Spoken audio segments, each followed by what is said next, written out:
He died with his sister and his hated stepfather, only to wake up inside his favorite game. His old account, full of progress, was gone, deleted by the very man he despises. Now, starting again from level 1, he swears to climb higher than ever, because soon his sister will arrive in this world too, and he must defeat the top player before it's too late. Can a level 1 summoner outplay the strongest of them all? Let's find out.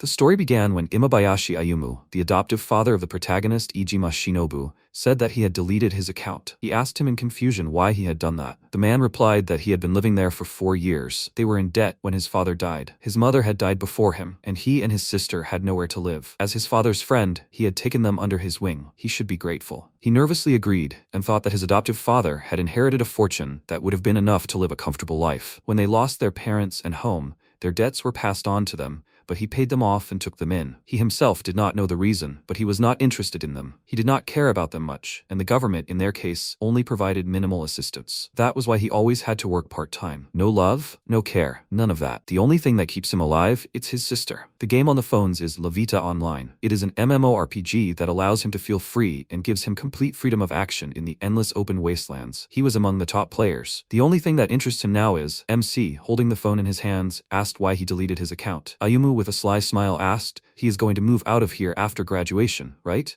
Then he no longer needs games. Let him consider this his revenge. After some time, the protagonist woke up in a dark forest and asked where he was. He talked to his stepfather, and then he wondered why he remembered everything so vaguely. The protagonist touched his head and, looking at his hand, wondered, was it blood and traces of burning? Damn, he doesn't remember anything. Where is he anyway? An unrealistically beautiful landscape spread out before him, but his senses of smell and touch were too real to be like a dream. He didn't know what to think. He felt like he had seen this place somewhere. Suddenly, a system window appeared, saying that they welcomed him to the world of Levita Online. MC was surprised to think that this was definitely the world from the game. His memories were hazy and very fragmentary, but since he was really here, did that mean he was already dead in reality? But he didn't remember that he died. The system said that it was time for them to start training. The player's name was not registered. If he had an account, please let him log in. The protagonist tried to enter his details, but the system said that this account had been deleted. He thought about it with displeasure. He almost burst into tears because of this. Suddenly, a small glowing ball appeared, which seemed to show the way. The protagonist asked in confusion, should he go after this ball? He started following it and thought that training was from the very beginning. His old account was deleted, so he has to start all over from the first level. And if he dies, he doesn't know what will happen to him. And he's also worried about his sister. After some time, he came across a dead knight. MC excitedly thought that he had forgotten about random encounters, but they weren't in the middle of training. The monster tried to attack him, but he dodged and began to counterattack. The protagonist thought that his body was moving exactly as he imagined. He used fire magic and, launching the flame skill at the enemy,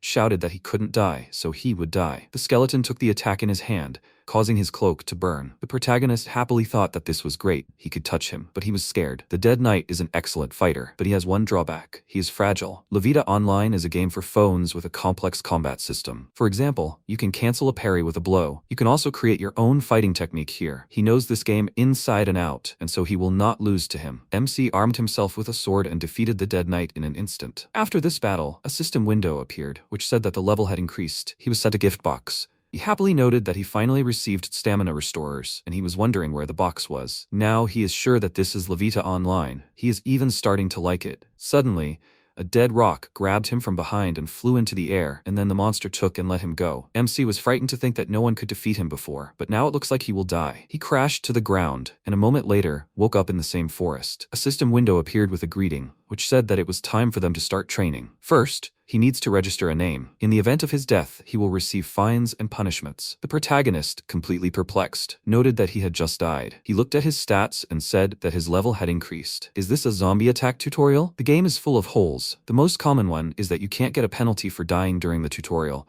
because the developers didn't think that you could die during the tutorial. But few people knew this, because most people skip the tutorial in order to save time and start playing right away. But now his life is at stake, and any mistake can be fatal for him. Therefore, he thinks to use this system until he increases his level enough. Can this be repeated several times? This is a good opportunity to increase his level. He is lucky. Suddenly he received a notification that someone wanted to add him as a friend. He was perplexed that he had no friends here. The protagonist opened the tab with friends, and instantly many system windows appeared with information about other players. He asked in complete shock, are there other reborn in this game like him? There are a lot of them. MC saw his sister, Ijima Megumi, and Ayumu on the list, and then asked why his sister was here. He remembered his stepfather telling him to consider this his revenge. His mother was his first love. Unfortunately, she was his mother. No, Shoko didn't take him seriously. He was smart. He waited for him to get older, and he understood how much money decides everything in the world and that he would have it. But his father stole Shoko from him. He waited 14 years, and his father just showed up out of nowhere. And 12 years after their wedding, she died. Now he understands why he took them in. Yes, if he had been rich back then, everything would have turned out differently. It was his father who was responsible for her death, so when he got rich, he destroyed his father's company. The bank refused to help him, so he started borrowing money from dangerous people. He thought he could provide him with a hellish life, but he just went and died. And then he found him. He's just his spitting image in everything. Ayumu looked at the protagonist with a sly smile and noted that this was exactly the look he wanted to see. This is his revenge on his father for Shoko. He still wanted to tell him this before he left with his sister. Speaking of Megumi,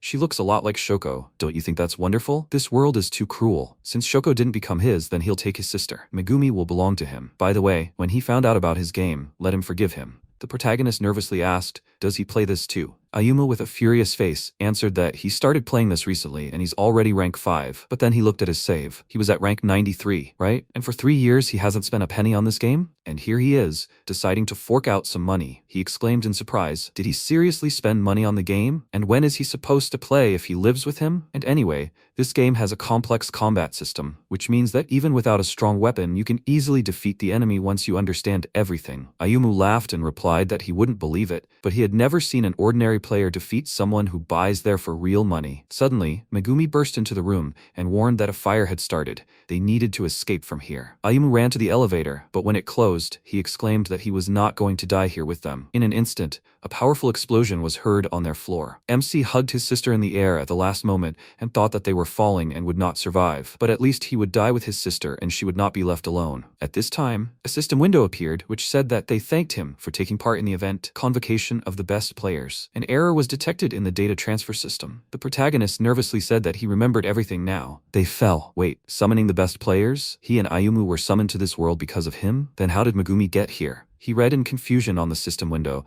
that Megumi was in the Tokyo City Hospital. Her condition was near death, and there were 252 hours and 56 minutes left until she appeared in the game. MC thought that judging by this screen, she did not die in that fall. When her counter reaches 0, she will be alone and defenseless here. He will closely monitor her counter. He thinks that when the counter reaches 0, she will appear in this world. But Ayumu might already be here. He already has his eye on his sister. He will save her. But where should he start? So he thinks he is a small fry? Then how can he become stronger? Suddenly, a skeleton attacked him from behind and pierced him with his sword. The protagonist immediately turned around and, pushing him away with his magic, asked with a smile, well, does he want to play? Then he will become food for his level. He thought that Levita Online is the game world in which he was reborn. He has 252 hours to gain as much power as possible to protect his sister Megumi. To do this, he chose the path of pumping through his own death. He must protect her in this dangerous world. MC destroyed the skeleton in an instant, after which a system window appeared, which said that he had increased his level. He thought that monsters are not the only danger here. Suddenly, a notification came about a request to add as a friend. Below was information that the player's status was killed by another player. The protagonist asked in horror,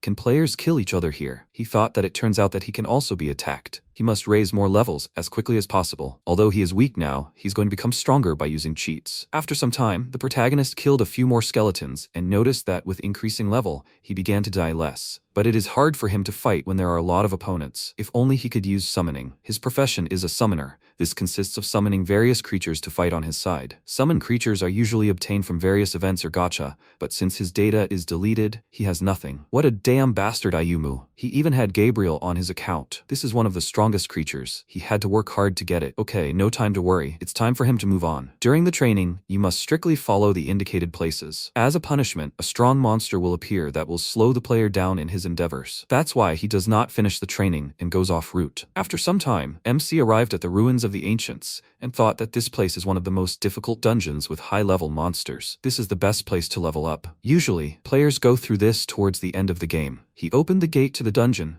and thought that this world is no longer a game, but he never thought that everything would turn out like this. After that, The protagonist went inside and, lighting his way with magic, smiled and noted that it was impressive. He saw a huge number of skeletons and began to happily attack. For some time, more and more system windows began to appear, which said that he had received experience points. The protagonist began to die and returned to that place many times. He thought that he was dying, going through unbearable pain, gaining experience, and being reborn. This cycle of events drives him crazy, and the only thing that makes him not give up is his sister. MC remembered Megumi smilingly asking if he would leave this place when he entered college. He agreed and added that that was exactly what would happen. The girl asked if he could take her with him. She was afraid of Ayumi. He was very strict with him, and although he was kind to her, she didn't know what he was thinking. The protagonist smilingly agreed and replied that he was originally going to take her with him. The brother and sister would live together. She happily sat down next to him and said that she liked it. Then maybe they should share the housework? At this time, the protagonist with a serious face thought that he would protect Megumi. At the next level, he could learn a new spell. A system window appeared notifying him that he had leveled up. He happily exclaimed that it had finally happened. Now he could pass the dungeon. MC used level 4 fire magic, the small nuclear explosion skill,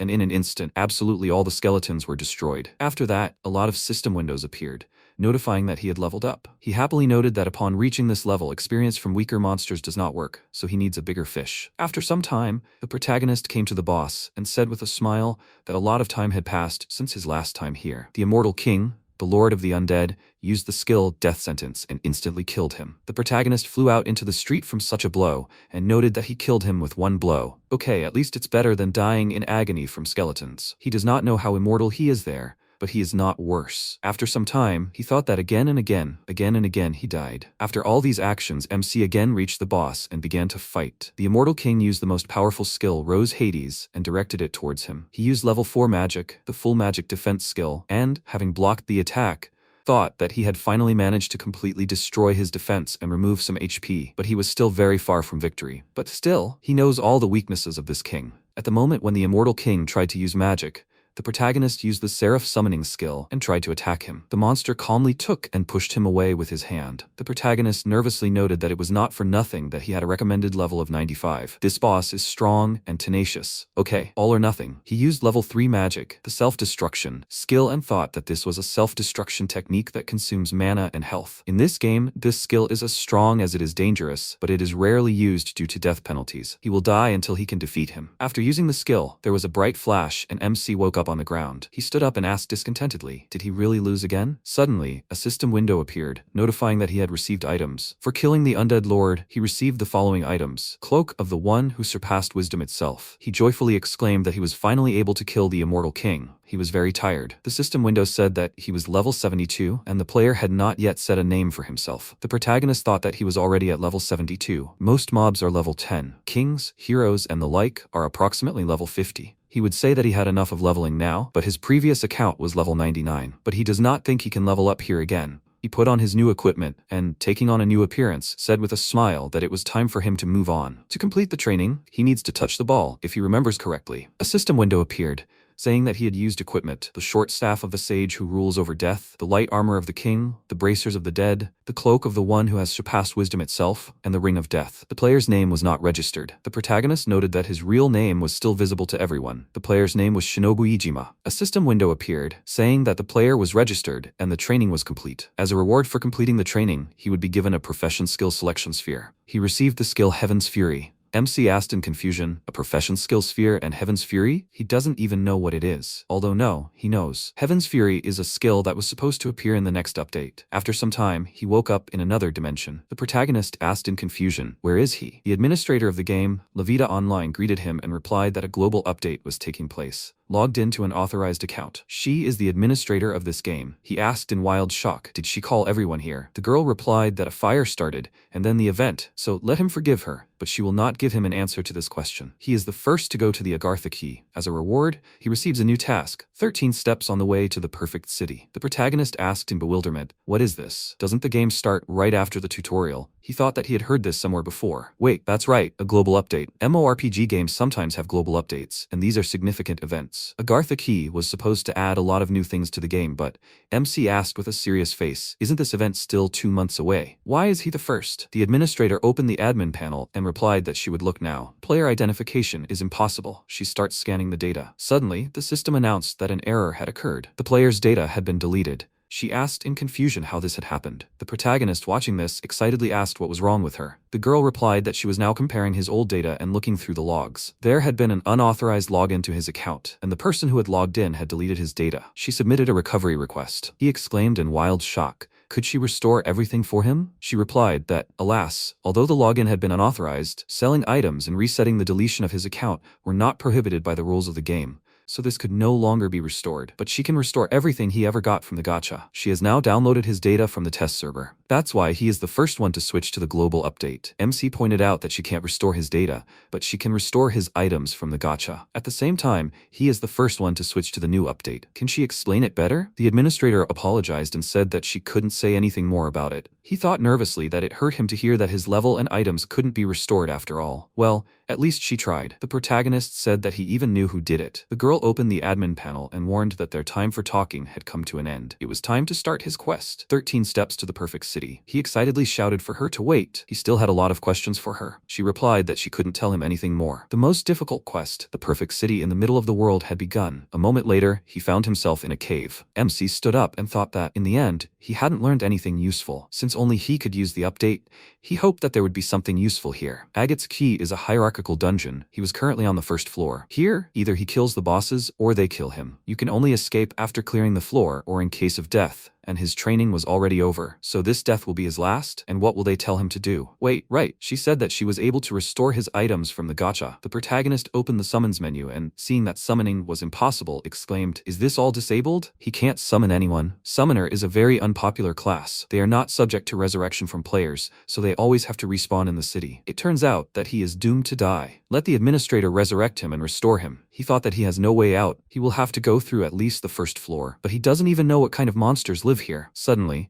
a goblin with a spear appeared in front of him. MC was perplexed. Such a small fly? Even a newbie will kill him. He checked the monster's status and, seeing that the recommended level to defeat the enemy is 105, exclaimed that he is stronger than the players. Suddenly, the goblin began to attack him abruptly. The protagonist nervously thought that after one major update, a patch was released that fixed the levels. Now the maximum level should not exceed 130, and the maximum level of monsters stops at 99. So why is this goblin stronger than the immortal king? He began to attack the enemy with magic and shouted, "Let him die already!" The goblin instantly dodged and continued to run to the attack. The protagonist abruptly sealed him in chains and happily said that he cannot get out of here. The monster instantly cut all the chains and came as close to him as possible. He fearfully thought, is he really going to die? MC used level 3 magic, the self-destruction skill, and shouted that he can't die. The goblin was hit by the blast wave and started screaming. The protagonist, seeing that he had done little damage, shouted in fear. How much did he take from him with the self-destruction spell? He thought that he wasn't sure that his HP would be enough to kill him,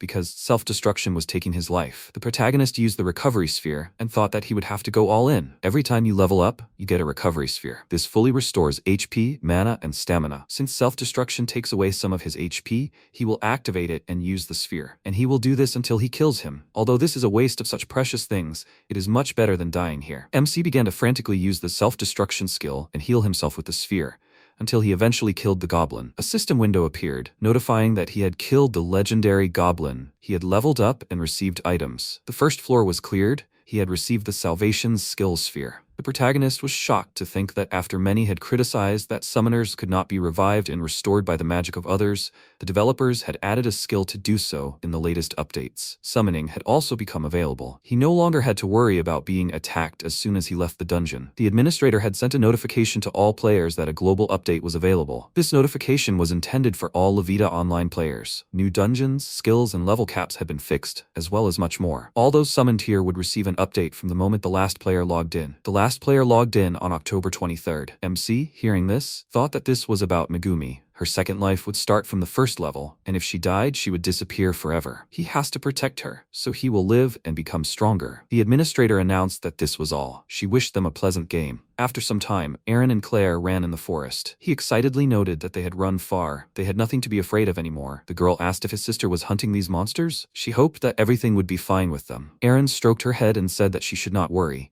His sister had reached the heights, becoming a captain of warriors.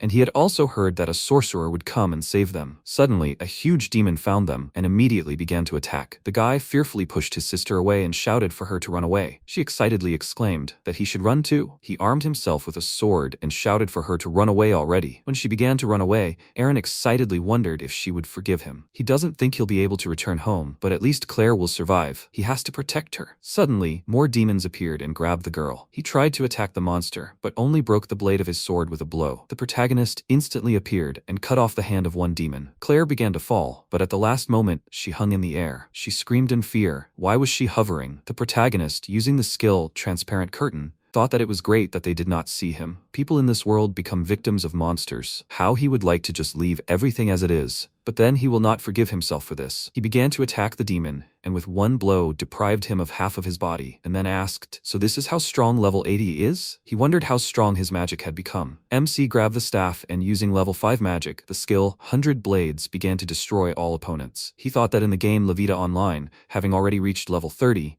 you can become a captain of warriors or a great wizard. He, too, should not stand out with his strength. Only his level 80 itself gives him away. After using the spell, all the demons were killed. The protagonist turned off invisibility and said with a serious face that he could not just leave them. He used the skill Enemy Detection and thought that a group of armed people and a group of ogres were detected. With such levels, they are dead. Nothing can be done. He will have to help. The protagonist used level 3 magic, the skill Flight, and flew away with lightning speed. Claire, watching this, asked in bewilderment, "What was that?" Aaron replied that it was God's help, nothing else. At this time, a convoy was moving along the road. The captain of the warriors turned to Jacob and said that he was a well-known adventurer and only on him was all hope. She begs him to help them. The boy, reading a book, asked if she could leave him. Time is money. He has no time to listen to her flattering words and compliments. She said excitedly that she came to tell him about what happened. High orcs were discovered nearby, and there are more than 100 of them. Or does he think that such information does not deserve his attention? Then she can tell him something that will interest him. Perhaps they have spotted ogres. Jacob, hearing this, closed the book in surprise and asked again, "Ogres?" The captain of the warriors asked if he told everything. If so, they still have enough time. She apologizes for being rude,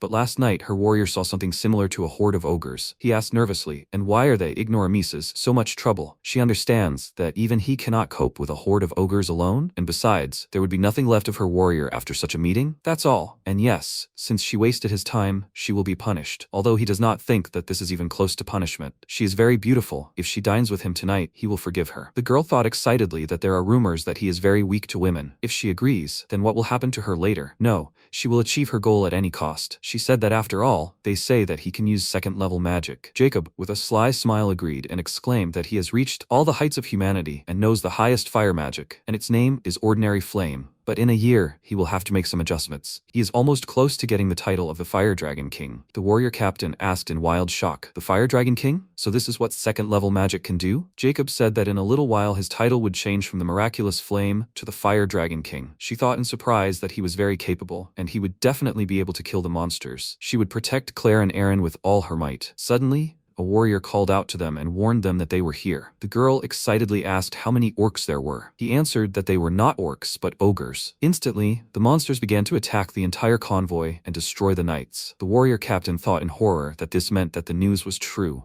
She shouted for everyone to calm down. They needed to get up and fight. Victory was theirs, because they were being helped by Mr. Jacob, the Miraculous Flame. The guy himself noted with a smile that he had almost achieved the desired title, so let them forgive him. The girl screamed in fear.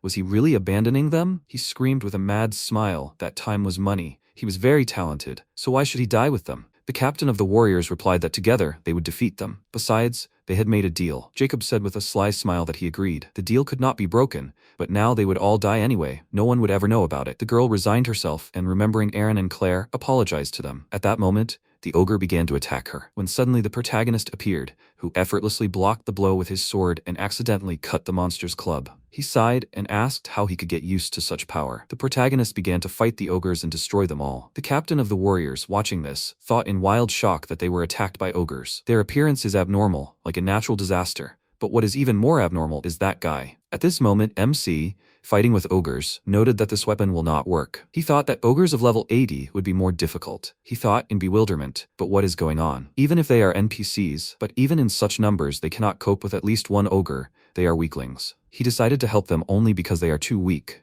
but it seems to him that he stands out too much against their background. Damn, he should not have taken off his disguise. There are few ogres left, and that means. Suddenly Jacob called out to him and asked who he was. The protagonist replied that he was just an adventurer. The guy asked, is he an adventurer? He had never seen him before. The protagonist thought that he had the highest level among everyone here. Then he will be equal to his level and abilities. He apologized with a smile and asked if he could use attack magic. Jacob approached him and asked why he was asking such a strange question. Was he trying to make fun of him? But he was glad that there were still adventurers who didn't know him. Now he would tell him, a country bumpkin, who he was. He was the one called the Fire Dragon King. MC was puzzled. Was he talking about the breath of the Fire Dragon King magic? That was a third level magic, and he almost used a higher level magic. It was good that he asked him such a stupid question. He didn't want other players to find him, so he needed to be more careful in the future. He calmly turned around and started to walk away. Jacob, confused, called out to him and asked where he was going. The protagonist replied that he was going to finish off the ogres. He thought that this guy was quite a capable sorcerer, but his magic was still low level for him. In any case, in order not to stand out, he would have to use it. The protagonist used third level magic, the skill, Breath of the Fire Dragon King, and instantly destroyed the remaining ogres. Jacob, seeing this, asked in wild shock, was this the Breath of the Fire Dragon King? He thought that he spent his whole life learning this spell, and he looks younger than him and can already use it. Who the hell is he? MC, looking at his face, asked why he was surprised. Jacob nervously exclaimed that he asked a question, so let him answer. He calmly turned around and replied that he saw everything himself. He was leaving. Suddenly the captain of the warriors grabbed him with tears and, thanking him, noted that he was a great sage, and thanks to him,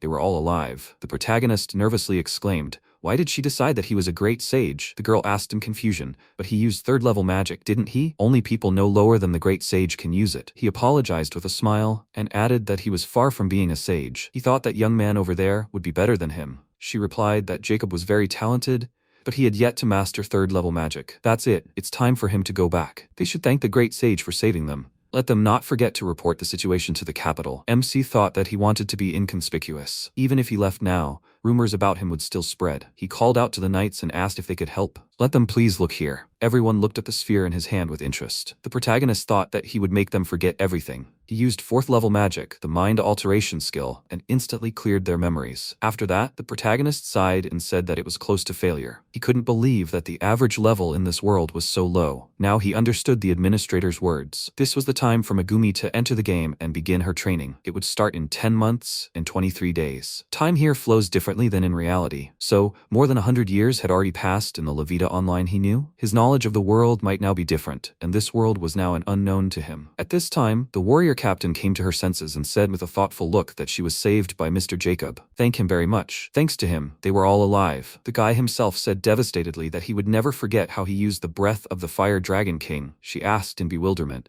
did she use such a spell? He replied that no, it was not her. Their memories were changed. He had never seen such a large amount of mana before. What was there? He did not think that such a thing was possible. The knight excitedly called out to him and pointed out that they were coming back. He would come and report to the guild about what had happened, so let him calm down. Jacob furiously used level 1 magic, the flame skill, and shouted for him to shut up. After that, the knight instantly burst into flames and burned. The warrior captain screamed in fear. What was he doing? Jacob replied with a sly smile that he just didn't want his mind-altering magic to wear off. By the way, does she want to know one thing? Why didn't that guy's magic work on him? The answer is simple. He has a donation item. He burned the other knights and said with a mad laugh that he would let her live. She could go. But he would not forgive that bastard who humiliated him. After some time, the protagonist thought that when he died, he was reborn in the world of the game Levita Online, and in order to protect his sister, who would also be coming here soon, he must become stronger than everyone else. He came to the Adventurers Guild and, approaching the counter, said with a smile that he would like to register as an adventurer. The guild registrar, looking at him, became very nervous. The protagonist wondered in bewilderment what was wrong with her. 100 years have passed since the creation of the game,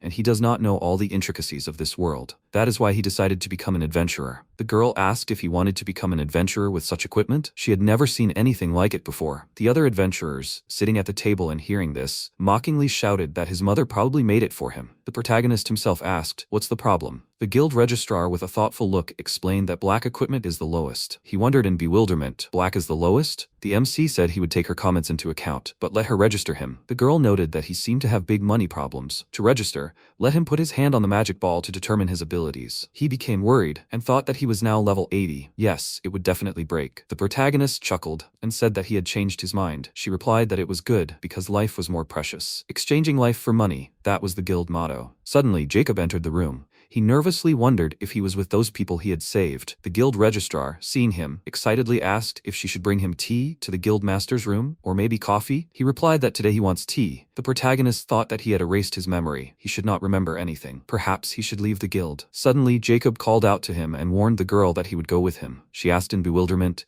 did he want such a pathetic person to go with him? He said with displeasure that she must have a well-developed ability to evaluate people. Or does she want him to demote her? The receptionist noted in confusion that he was just a person. How was she supposed to evaluate him? Jacob said with a smile that he wanted to talk to him alone about what happened in the forest. After some time, the girl led them to the guild master's room. She sheepishly apologized for what she told him earlier. The MC with a calm face replied that everything was fine. They went inside and Jacob said that a silence spell was cast on the room, so they could not be overheard. The protagonist sat down on the couch and wondered why his memory was preserved. He asked, is this what he was interested in all the time? He thinks he knows what it is. The guy with a sly smile pulled up his sleeve and showed the bracelet on his hand. The protagonist was surprised to think that this is a mythical stone, Alexandrite light. It protects the owner from all negative effects. It is a paid item. He asked with a serious face, where did he get it from? Jacob said with a smile that their family received it from a heavenly sage. It was decades ago, and he is the first person he personally met. He is not the only one who knows about it. Knowledge of this item is passed down from generation to generation among the church, nobles, and influential people like him. So when he saw it, he was very surprised. They first appeared about 100 years ago, do not age, and have power equal to the gods. They themselves called themselves heavenly sages, and they just call them divine people. The protagonist asked again with a serious face, divine people? Jacob added that there is Tiger's Eye, Dragon's Roar, Dawn Brigade, and Patriotic Lions. Rumor has it that all these organizations are run by divine people. They rule from the shadows.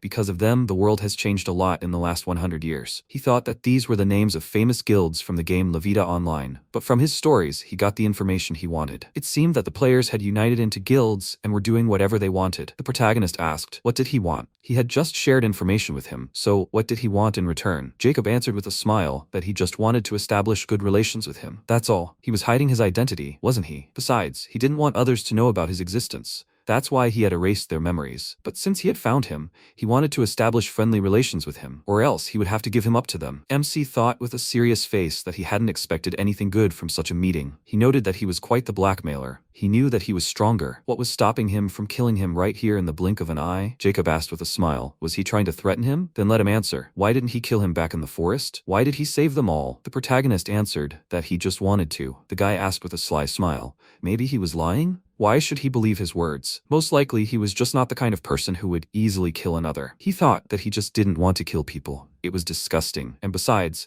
they didn't do anything to him back then. Jacob added that, in any case, he didn't have to worry. He made sure that those people would never remember anything again. He killed them all, his fire magic turned them to ashes. He is the only one who knows about him. But he shouldn't worry. He left that woman alive, so if he kills him, she will die right away. He took care of that too, but if he doesn't want it just like that, then what about a duel? If he wins, he will never reveal his secret to anyone, and if he wins, he will become his slave for the rest of his life. Even if he is a heavenly person, the power of the contract is absolute. MC thought that the contract is part of the game Levita Online. Using the terms of the contract falls on the shoulders of the system. Jacob said that if he does not accept the duel, he will reveal his identity to everyone, and then he will definitely have a lot of trouble. He thought that if his location becomes known to everyone, that degenerate will definitely come first and kill him. Then he will definitely not be able to protect Megumi. Jacob wondered what he will say. By the way, he is not equal to people like him. So, how about leveling the battle conditions? The protagonist signed the contract and agreed with it. He took the document with a smile and noted that the contract was concluded. The protagonist with a powerful aura asked, is he so sure that he can defeat him? He thought that if what he did to those people is true, then he cannot underestimate him. Jacob stopped him and said that he was the one who made the contract and he would choose the place of the duel. Also, he would have his greatest treasure, a paid item. He instantly used it and they found themselves in another space. The guy laughed and exclaimed that the only way to face the likes of him was to use the power of God himself. With this, he could even defeat God. It was time for them to start the duel. With his item, he could summon absolutely any creature.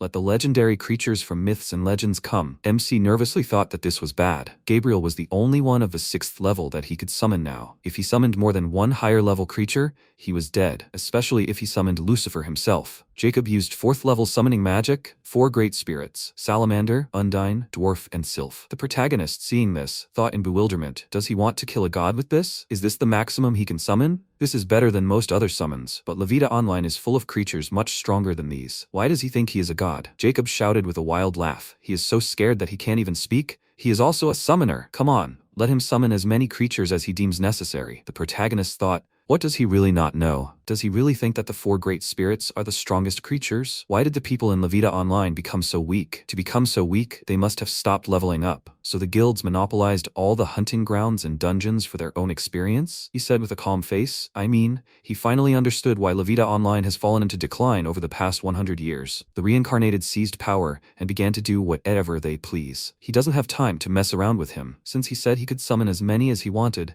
he would gladly accept his offer. Jacob shouted mockingly. Let him cry and shudder in horror. 4 great spirits are on level 4. There is nothing stronger than them. And at this time he became a god. MC used level 5 magic, summoning the divine dragon king, Bahamut. He shouted that this is not all. The protagonist summoned the Lord of the Sea level 5, Leviathan, the Emperor of Thunder, Indra, and the creator of the earth, Gaius. Jacob, seeing this, asked with a nervous laugh, did he summon creatures of level 5? Who the hell is he? The protagonist, with a calm face, summoned the Seraph Gabriel, level 6, and apologizing, asked if he could repeat what he said about a god. The guy shouted in horror that the 6th level is impossible. MC said with a smile that he missed Gabrielle. The girl replied that it was a great honor for her to serve him again. Now let him see her summon. She instantly summoned a huge monster. Jacob, seeing this, said in horror that he did not believe it. His summon was higher than level 4? He had never even heard of such things. Well, he'll go all in. Let him die at the hands of him, the great summoner. A battle began between the summoned creatures. The protagonist's spirits began to destroy them with ease. Jacob screamed in fear that he was the king and god here. He would just have to summon them again. MC called out to the Seraph and ordered her to act. The girl immediately began to attack and broke his donation item. The guy screamed in horror and said that he had won. He was a divine man after all. The protagonist answered with a calm face that he should not compare him to those who had the maximum level from the very beginning. He started from level 1, and in order to rise to the one he had now, he had to die many times. The guy, hearing this, asked in wild shock from the first. Suddenly, all his spirits were resurrected and began to walk towards him. The protagonist thought that they were reborn. They were forcibly summoned by this guy with the help of the Alexandrite stone, and when the object is no longer there, he is no longer their master. Jacob screamed in horror. Why do they not obey him? Suddenly, a huge golem attacked him and pushed him straight into the abyss. After that, a system window appeared, notifying that the space was changing.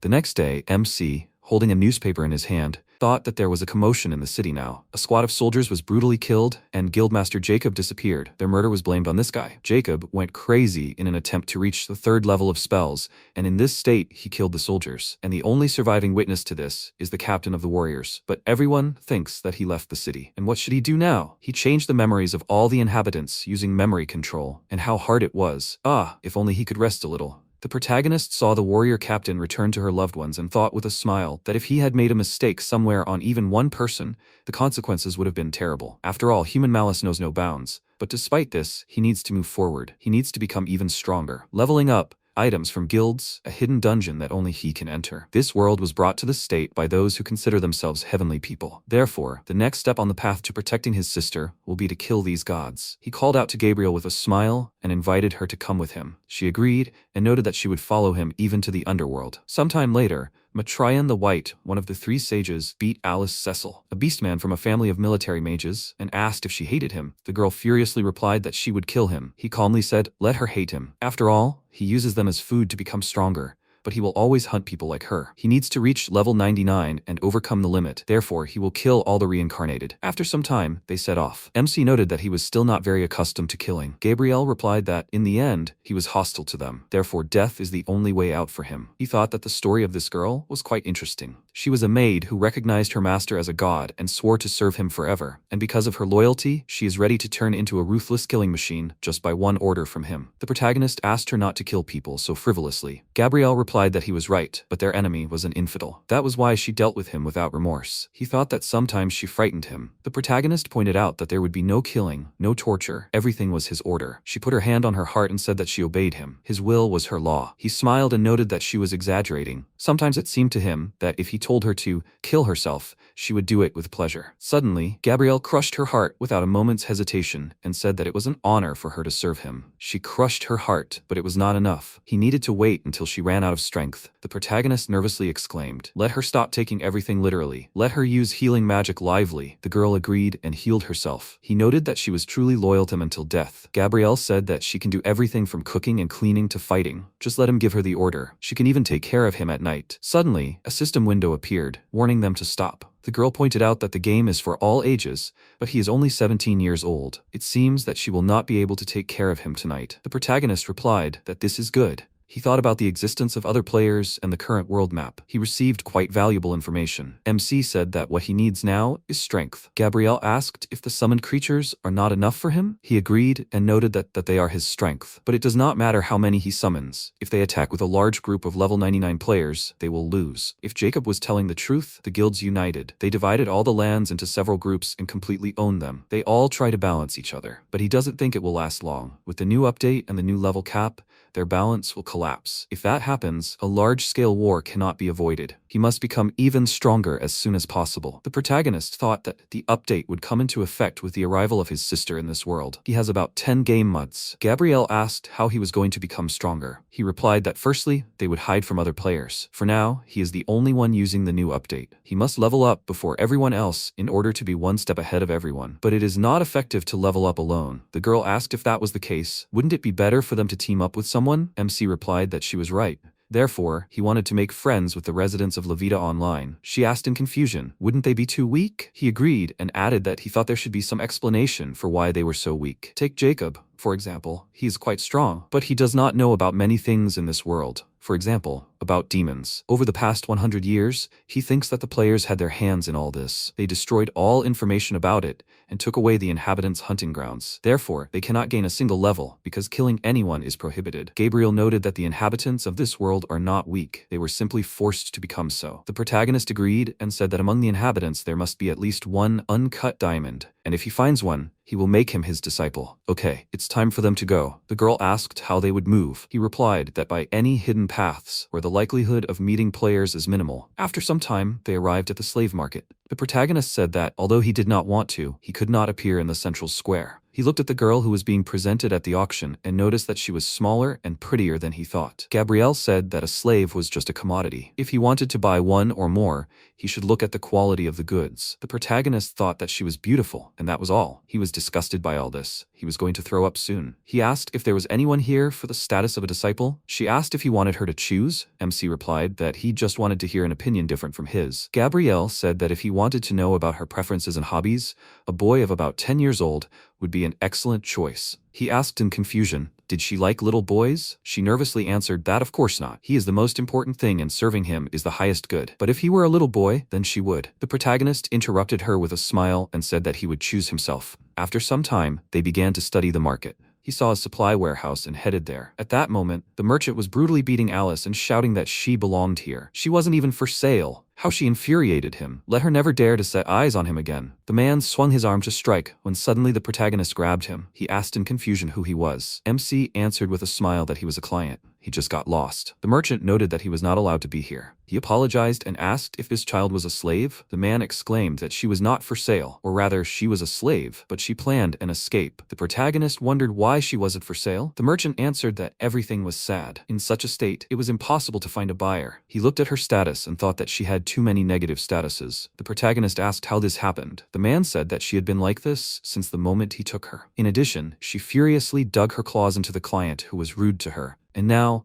her condition is getting worse, and she is no stronger than an insect. MC knelt down in front of the girl and thought that she must be in a lot of pain. She is just dying. But there is a strong will in this child's eyes. It is clear that she will not give up so easily. She is very similar to him. Even if he dies again and again, he cannot give up. And besides, Megumi was about the same age. The protagonist picked her up and said with a serious face that he wants to buy her. Alice thought that she was 15 years old. She is from a family of beastmen. They have a settlement in the great forest of Skaksa. Her parents are guardians who unite the settlement. In simple terms, she was born into a family of battle mages in a rural border area. Her father and mother were excellent magicians, and naturally, they placed the same hopes on her. It was natural for a child to live up to her parents' expectations, so at the age of 14, she left the village on her own to attend the Imperial Magic Academy. In the Lyrian Empire, beastmen were discriminated against a little. Sometimes they were referred to as villagers behind their backs. But she preferred the countryside to the city and took it as a compliment. She had a good school life, surrounded by friends until that day. It was a rite of passage for wizards. At 15, when the soul is not yet so developed, one must make a contract with the spirits. With the help of the 4 great spirit gods, they can finally use magic. And since she is a wizard, she must make a contract with them. She had been preparing for this her entire life, so she strived for the ideal. All 4 great spirit gods had failed her. Incompetence was the label they had given her. But that was not the worst thing. A rabbit released into the wild, or perhaps food thrown into a cage, and yet she had endured it. She was still a loser. That was true. But that day, one of the girls had mockingly told her that she had no business being here. Let her go back to her den. Alice had pounced on her and started beating her. For the first time that day, she had hit someone in anger. Was it normal for them to talk about her? But her family? They had worked hard to pay for her education and sent her here. She could not forgive those who had made fun of her home. As a result, the bullying had gotten worse and worse. Before the summer holidays, she had been called to the dean's office and told to take a leave of absence. She had given all sorts of reasons, but in the end, she had to return to her hometown and write a letter of expulsion. She thought that was what they wanted. She decided to go back to her village. She couldn't become a magician. What would the village think if she said that?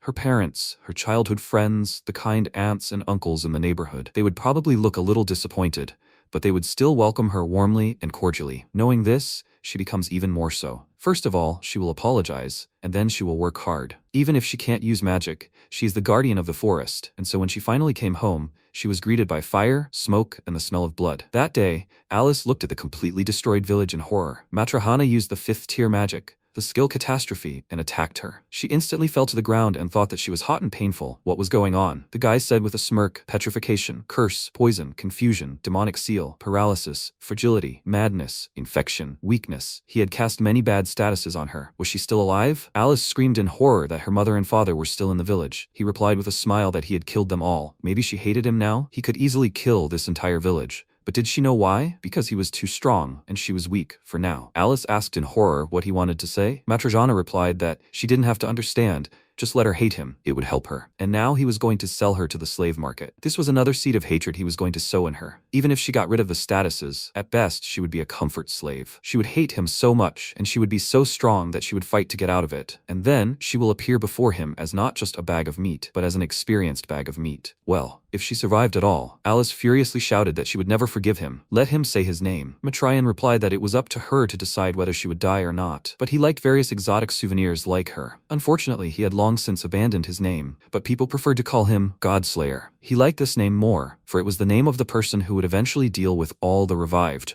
Alice furiously shouted that she would kill him. He smirked and noted that she had a strong spirit. He hoped that she would become a high-level warrior and appear before him. At this time, the protagonist wondered how about buying her back. The merchant replied that he was willing to do it for free if he took her back. She was causing a lot of losses. He noted that she had an absurd amount of bad skills. It was not good. How many more seconds were left? Gabrielle, using the ability, replied that there were still about 3 seconds left. She used the skill Angel's Blessing and instantly healed the slave, removing her shackles. Alice, seeing her, asked in bewilderment, "Did she die?" MC said with a smile that she was alive. Now he will take her to a safe place and she can just leave. But he is looking for a student for a reason. If she has a desire to become stronger, if she goes with him, he will give her a helping hand. The girl remembered all the humiliation and ridicule and gave him her hand. He said, then he will wait outside. He is counting on her, Gabriel. She held Alice's hand and answered, okay. She walked and thought she was bought as a slave. She recalled the words that all that awaited her was terrible slavery. Gabriel said, Alice-san, she wanted to help her, but she did not let her near her. Gabrielle began to undress and continued, she needs to wash herself. Shinobu-san prepared new clothes for her. Later, she began to undress and they went to wash themselves together. Later, she looked at her body and said, the poison and negative statuses have disappeared, even her childhood scars. Then she thanked her. Gabrielle noticed. Shinobu-san asked her, how many seconds will it take? She replied, in about 3 seconds. Then she must heal her in less than 3 seconds. If she wants to thank her, please, she should ask Shinobu herself. She asked in surprise, right? She even thanked her like that. Gabrielle closed her eyes and said it was Shinobu's order. After a while, they went out and Gabrielle thanked him for waiting. He replied, uh-huh. Then they walked forward and he said, next. And in her head, the words Godslayer kept sounding. Even if she survives, all that awaits her is slavery. After they went into a cafe, the protagonist asked, what's the matter? She doesn't eat anything from here? She answered, well, she's a slave, isn't she? She doesn't know if she can be in the same room with her master. He thought he had cured all the bad statuses, but the slave crest was still there. He turned to Gabrielle and asked her to remove it. These details were beyond his control. Alice sat and didn't understand what was going on. Gabriel answered, as he wished, She left the slave crest unrecognized earlier and asked him for forgiveness. Then Alice looked in surprise and thought, it's gone. She said, but the slave mark is a lost magic from 100 years ago. He asked, is that so? Yes, he can open it, but not oaths, blood seals, and the like. Now she is not a slave and will do what she wants. Later she said, he has a huge talent for magic. He can do everything. She doesn't know why he bought her as a slave. He told her, Alice, he needs a strong companion. That's why he's looking for an apprentice. He didn't buy her to be a slave. She raised her hand to her chest, asked him to forgive her. She agreed to this to save her life. She didn't deserve it.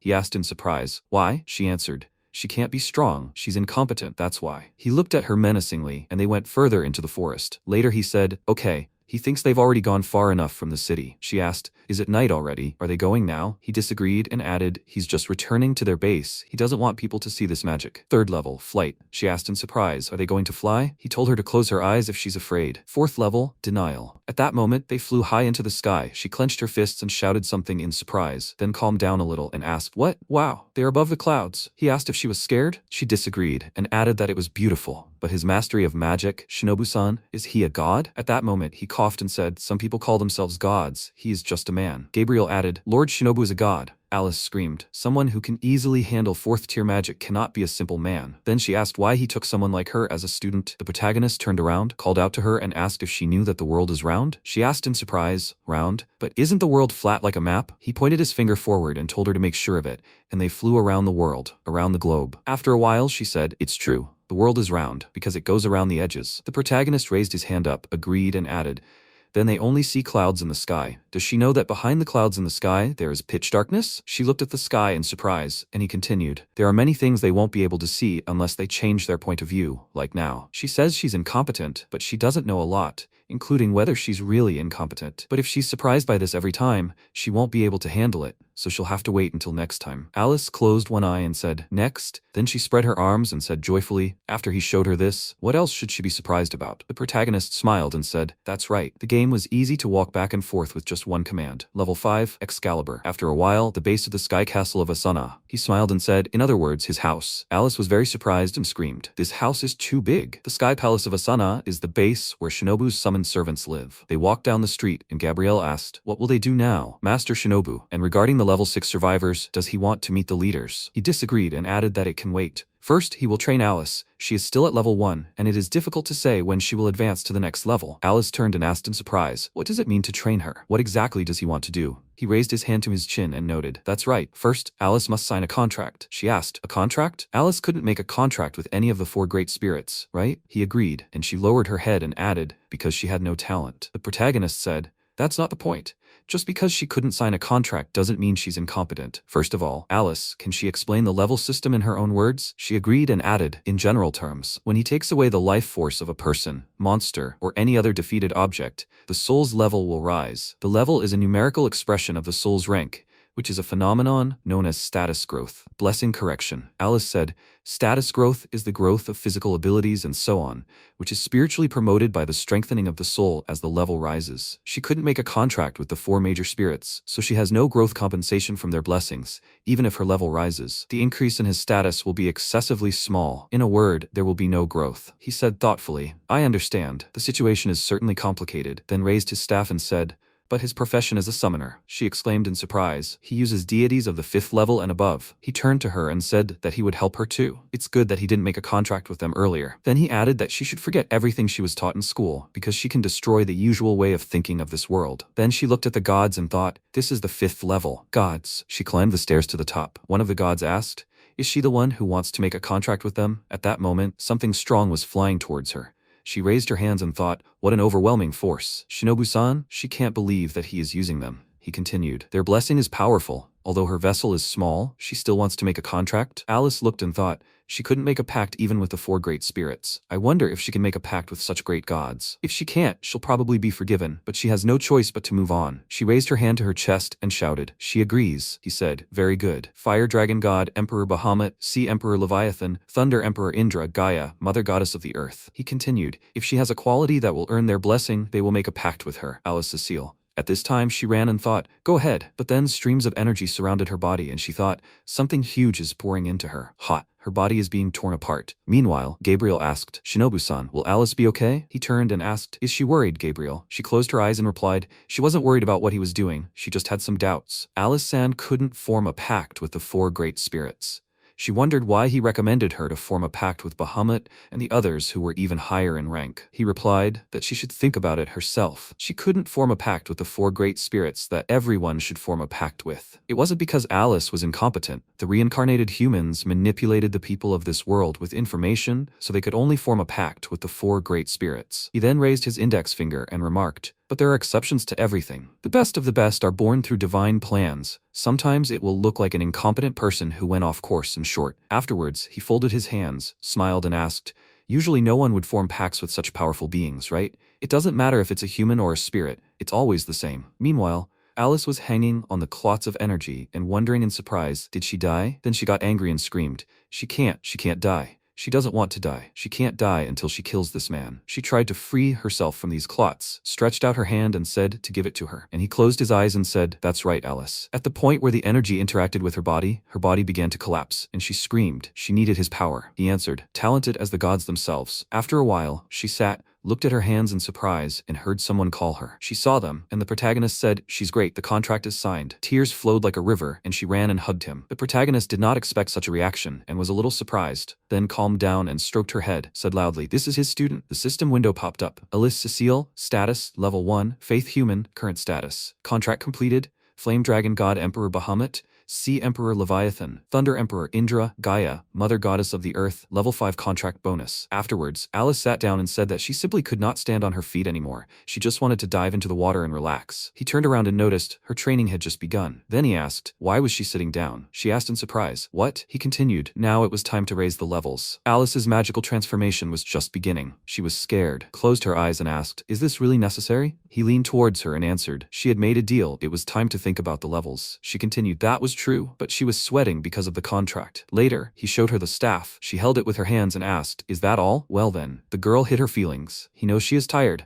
but she needs to focus now. If she makes a mistake, she will be hurt. She agrees. Then he asks if she has ever used magic before Alice. She holds on to the staff and answers, only life and first level magic. He answers that he will take care of the magic control. Now he will channel his magic into the staff through her. He is going to release the magic. She must not move. He continues to ask her to look up. This is the target. She looks up and sees a dragon and asks in surprise, a dragon? Isn't that a disaster class monster? He screams, they will defeat it with magic now. She asks in surprise, what? It is a monster that can only be defeated with the cooperation of the Imperial Guards and Knights. It is impossible to do it alone. He leans towards her and tells her to trust him. She agrees. Then he asks her to let the magic flow through her. She closed her eyes and they stood pressed against each other. The 5th level of flame magic, the fire Shakyamuni. They destroyed the dragon with one precise blow from the staff. Alice asked, destroyed with one blow? Great. After he looked at the information in the system window, and she stood next to him and noticed, but she was just holding the staff. What does this mean? The protagonist smirked in response. MC replied, she can't see it. The system window popped up, level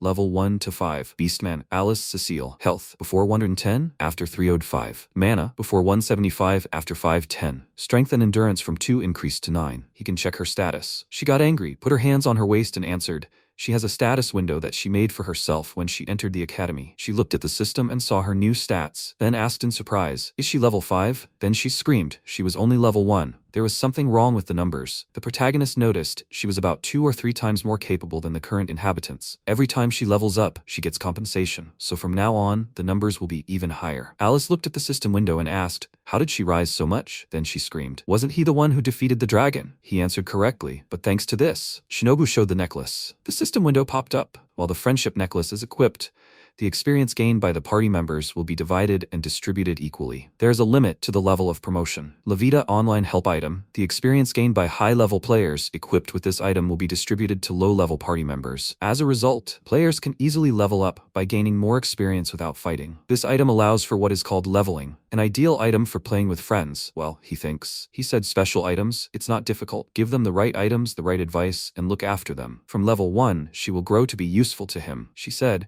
she doesn't know about items, but she knows that he has done everything he could for her. Mr. Shinobu then pressed her hands to her chest and thanked him. After a while, the girl appeared behind them and told Shinobu that it seemed like he had been attacked by a thief cat while she was sleeping. He turned around and she said, "Good morning, Shinobu." She looked at her and thought how beautiful she was. She came closer and said, she has been watching them for a while. Especially for her, she has such a beautiful body. Alice was embarrassed and asked, "Really?" Sukiomi called out to him and asked if he could hug her too. Then she added, "Well, it seems like it can't be helped. All these age restrictions, they apply to him too, right?" Alice raised her hands to her chest, looked surprised, and asked, "Is this a person? Maybe this is Shinobu-san's partner?" Sukiomi, like Gabriel, is a level 6 summoner. She came just in time. He has a request for her. She replied, "Oh Shinobu, she will do anything he asks." The protagonist said he's going to give Alice her amulet. She knows what that means, right? She asked. "Watch over her from the shadows?" Then she smirked and asked, "Is she that important to him?" He replied, "She is his disciple." They looked at each other. She came closer to him and said, "She doesn't mind protecting her though." She touched his lips and asked, "Is this an order or a request?" He said, "A request. If she doesn't want to, that's fine." She smiled and said how mysterious he is. This castle is full of beautiful women, and he still hasn't done anything to anyone and hasn't allowed anyone to do anything to him. He could do all sorts of things to everyone if he wanted. He said, he's not going to do anything to them out of affection, loyalty, or anything like that. Gabrielle and her behavior, he finds it a little strange that loyalty is equal to affection. After all, they are a female squad. Sukiomi said, "Oh well," then smiled and noticed, but she likes him, so she will do him a favor, Shinobu. He said he would like to give her the amulet of the Matsuo Taisha temple, which is the basis of it. She asked, "She's amazing, isn't she?" The protagonist agreed, then added, "Well, that's it for today." She yawned and said she was tired. He summed it up, the summoning contract and the leveling. She did well. She clarified, by the way, what kind of training will be tomorrow. Well, the protagonist asked, "Gabriel, can she help him?" She agreed, then she held a spear in her hands and he said, "It will be a mock battle." Alice asked fearfully, "She? To fight Gabriel-san? It would be nice to train her body. Apparently, the inhabitants of this world can't just level up by learning skills, doing it like players." She replied that it's hard but she wants to get stronger. He said proudly, "She is a real heroine." Alice noticed, but Gabriel-san, she's an archangel and so physically strong. The protagonist supported, "Well, yes, she owns a spear. Of course, outside of them, the enemies must be thrown up and beaten with physical force." After the main character said, "Well, then it was decided. In this castle, under his command, there are many summoned beasts. All of them will be mentors by force." After a while, he smiled and shouted that she should surprise him. "Student." She smiled, agreed, and added, "Teacher." A black guard guarding the gate stood in front of Alice. The girl looked at him with confusion and greeted him. The guard chuckled in confusion. She looked at him dejectedly. After some time, the protagonist, after a hearty meal, said that it was very tasty. He noted that he did not expect that there was curry in this world. Alice looked at her allies and said, there was a dish similar to the cuisine of her tribe, so she cooked it as the protagonist told her. It was just similar. Gabrielle apologized to her and said, she must be tired after running yesterday. The girl answered her that it was not only that. She wanted to ask her why she did not eat anything. Gabrielle told her that they get their magic power from the protagonist.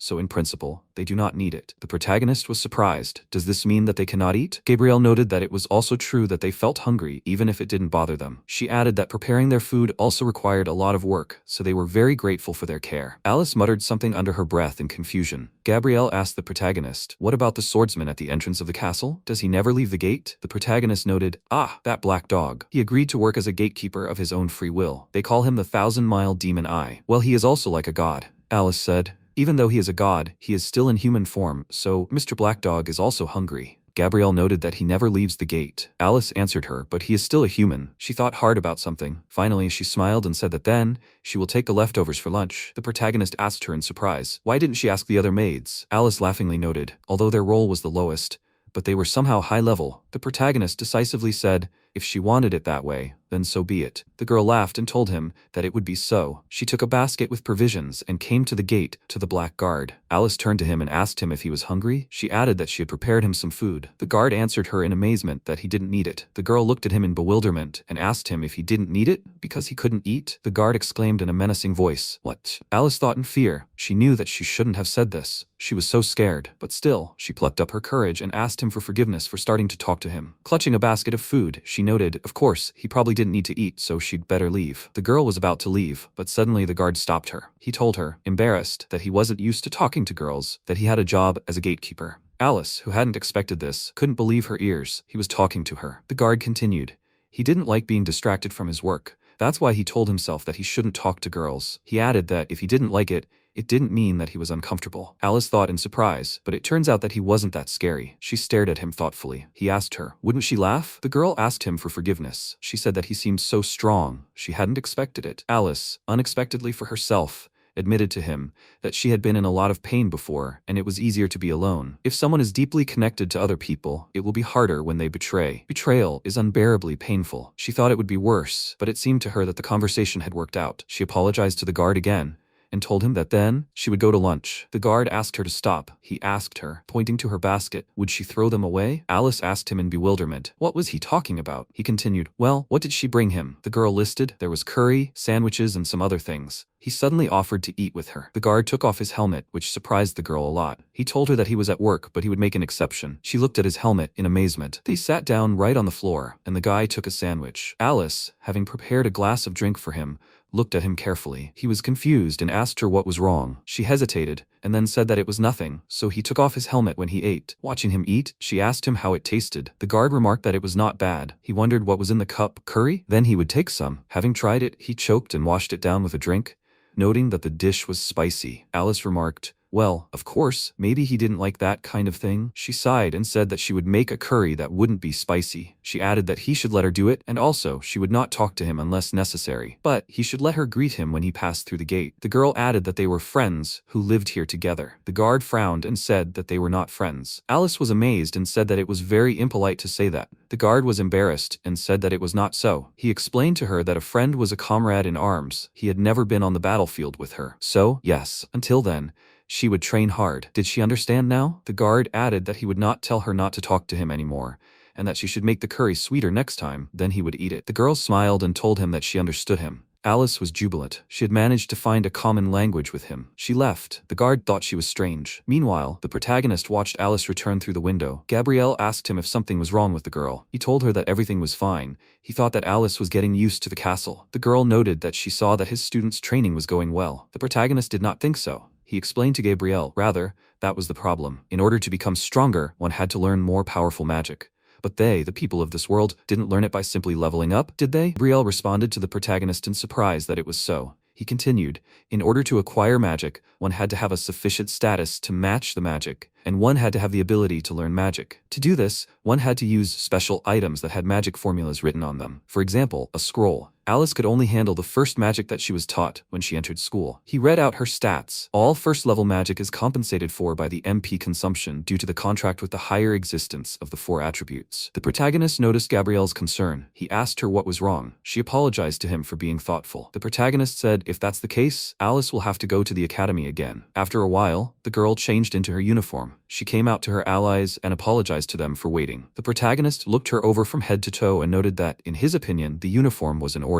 The girl said that Alice would again attend the Academy of Witchcraft and Wizardry to learn magic. He noticed her depressed state and asked her if she was okay. She noted that she still had a diploma. She was returning to the village to fill out expulsion papers. An incident happened to her there, but it was not easy for her to return to the academy again. The protagonist said that she did not have to return to the Academy of Witchcraft and Wizardry if she was really in pain. They would find another way to learn magic. Therefore, she could give up on this idea. When she arrived at the academy, she walked through the courtyard and thought about how much she missed it. Some good memories, many bad memories. It was hard to move her legs when she remembered them, but she had to do what the teacher asked her. At that moment, she heard someone ask her. She was Alice Cecile, wasn't she? It was Beatrice. She asked Alice, was she okay? The girl turned around at the voice of the one who called her. Beatrice continued. She had heard rumors that she was involved in a terrible incident during the summer vacation. She was such a poor thing. Beatrice wiped away non-existent tears and said pitifully, is she crying? She was so sorry. Suddenly, she laughed evilly and exclaimed, incompetent slackers have neither luck nor, especially, ability. It's so funny. She can't stop laughing. Besides, she heard that her hometown was destroyed. That was quite big news. She was so sorry. Beatrice continued. She heard that the survivors of the destroyed village became slaves. The rumor that a cat-eared girl like her was sold at the slave mart. Is it true? The heartless Beatrice's words struck Alice straight in the heart. The impudent girl did not stop. She exclaimed. The nest of filthy natives was burned down, and she, a beast man, was captured by filthy bandits and turned into a slave, and now she escaped, and now she is here. The girl laughed evilly even more than before, and said, this can't be. All this time Alice remained silent, and then continued on her way. Beatrice asked her, where is she going? Is she planning to apply for reinstatement? Does she think this is a good idea? Without stopping, Beatrice said, if they want to live in the dormitories, they will be guaranteed food, clothing, and shelter. But first of all, a test. She activated the first one, a step of the ladder of magic, and a small fire. In an instant, a pillar of fire appeared in front of Alice, from which there was an explosion. She flew to the ground. Beatrice, mocking her, remarked, what a pity. Today is the day of the entrance examination. She remembered that? If she fails the exam, she will not be able to take the course next year, and if she is incompetent, she will be expelled. She laughed loudly, and at that moment Alice called her by name. She told her that she was sold in the slave market. She almost sold her purity for next to nothing. Beatrice seized on her words and asked her predatorily, "So the rumors were true? How was it? Is it true that slaves are sold for their purity in a place that is no better than a pigsty? Is it all true? Nothing is a lie?" Alice looked at her calmly and said that she was pure. The men who tried to buy her as a slave she scratched or bit. Soon, there were no more men who wanted to buy her as a slave. Beatrice looked at her puzzled at first, and then she laughed. She exclaimed, "Not only is she untalented and incompetent, but she is also useless as a slave. This just shows that uncivilized natives can't help themselves no matter how far they go." Alice, ignoring her barbs, said, but her benefactor praised her character, so she changed. Therefore, from now on, she will say what she thinks, and she will start right now. Alice looked at her and asked her rudely to shut her mouth. Beatrice was dumbfounded for a while, just staring. Then she exclaimed, "Alice-sama is incompetent. She couldn't even make a contract with the great spirits. How rudely such an incompetent talks to her." Alice asked her in a cold tone, "Didn't she hear her? She took out her attribute." Beatrice smirked. "A magic wand? She can't work with it." Alice casually activated the first stage of magic, and a small fire. The fiery flame doused Beatrice with heat. An explosion was heard next to her, which threw the offender aside. Beatrice stared at Alice in amazement. The beastman smiled and noted that this was insulting, so she asks her to shut her filthy mouth. After a while, the rivals met on the training ground. Beatrice looked at Alice and her attribute in bewilderment. The girl was very focused. Beatrice thought that she would not allow anyone to insult her like this. She would report her rival to her father. She would get her expelled from the academy. In the future, she would not be able to go to work anywhere. But first, she will crush her with her magic. She walked up to Alice and asked her innocently, "How is she? Surely she knows, if she fails today's exam, she will not be able to transfer to the next year. In other words, she will be expelled." She added that the exam method is very simple. She stands in one place and shoots spells at a wooden doll 10 meters away. But she does not think that she, who could not make a contract with the 4 great spirits, will pass this, right? Alice looked at her carefully and turned away. Beatrice thought, although this fire of hers, she must have done something tricky. Cheating on the exam does not work. Does she think that her heroic behavior will impress the teachers? The only thing she deserves is laughter and pity. Without thinking, Beatrice activated the small fire one by one. All the students admired her work. It is a continuous fire, but this is Beatrice. You can't expect anything else from her. It was so great. Beatrice shouted smugly at them. Are they surprised? She can shoot them 7 times in a row. She turned to Alice and told her, in her opinion, someone like her, who relies on all sorts of magic tricks, will not succeed. She does not think that Alice is capable of such a series of blows. The students began to discuss in bewilderment. A magic trick? But this is pure cheating. Beatrice's rival is just a coward. This is the same incompetent, or what? Alice turned to her opponent and noted that she persuaded her friends to isolate her in the academy. Beatrice asked her in surprise, did she know about it? It was obvious, right? Her friend traded her for her, Beatrice, after just a few words. And now, after all this time, she talks about it? What is this on her part? Revenge? Alice calmly and indifferently answered her that it was not so. She added that she did not care anymore. She used to think that she had friends, but she was taught that a true friend is someone who has been side by side with a person on the battlefield. Beatrice was surprised to notice what had suddenly happened to her. She would not understand her. Was she angry because she was a slave? Alice looked at her from under her brows and said, she says that they are on different battlefields. Then, taking a fighting stance, Alice repeatedly used the skill of small fire. Everyone had already lost count of how many times Alice used this skill, but she continued and continued, causing bewilderment of her rival and their observers. Beatrice was amazed. Small fire with a multiple spell? What kind of power is this? When the smoke from the explosions cleared, Alice turned to her rival. She asked her, tell her a story. Beatrice asked again in bewilderment, what story? Alice told her that in stories there are even people who can do magic on the 5th step in a row. Compared to this, it is not surprising that she can do the first step of the ladder. Beatrice exclaimed in surprise, what is she talking about? Alice looked at her with pity and said she knew that her rival would not understand. Her, Alice, benefactor, or rather teacher, told her that if she really had a hard time, she may not return to the Magic Academy. They will find another way to learn magic. But he added that she has talent, and the challenge they made is proof of that. So, she, Alice, assures her that she is no longer incompetent. Beatrice was beside herself with anger, did not know what to do with herself. Alice, looking at her pathetic attempts, calmly said, a letter of reinstatement. Where should she send it? At this time, Beatrice's father called his subordinates to him, pointed to one of them, and told him to come to his bedroom later. The young man the old idiot pointed to was completely dejected by the fact that the master had chosen him. The old man laughed and remarked that he was going to have a lot of fun today. At that moment, Beatrice flew in, crying and turning to her father. She exclaimed that it was terrible, that she had been treated simply terribly. The old man asked his daughter in a gentle voice what had happened to his little girl. She was hysterical and kept repeating the name Alice and calling her worthless. Her father again spoke gently to her and asked her to calm down. When she was finally able to tell him everything, he he said that he understood everything. A commoner had challenged them, so it was time for a purge. The trash that challenges the nobility must be crushed. A purge is absolutely necessary. Beatrice exclaimed with glee that her father was right, and she was going to take part in this event. Suddenly, everything was illuminated by a dark light. Ominous birds appeared, and Vlad appeared in front of them. Beatrice shrank from how menacing he looked. She asked her father who it was. He answered her that it was Master Vlad, the true ancestor of the vampires. This is the super being with whom he made a contract 100 years ago. He asked Vlad what he could do for him. His waking cycle was very different from that of his ancestors. Why did he wake up at this time of year? Vlad answered him. According to the contract he made with his clan 100 years ago, he hid in their shadows, but now he felt the presence of a powerful man. The old man asked him in surprise, a being that could rival him? He must be joking? Vlad answered him gloomily that he was not joking. He felt it near his daughter. Beatrice asked him in surprise, did he mean Alice? At that moment, the same boy that the nasty old man had chosen for his entertainment was passing by the corridor. He heard voices and became curious about what was going on there. He approached the half-open door and began to carefully peer in.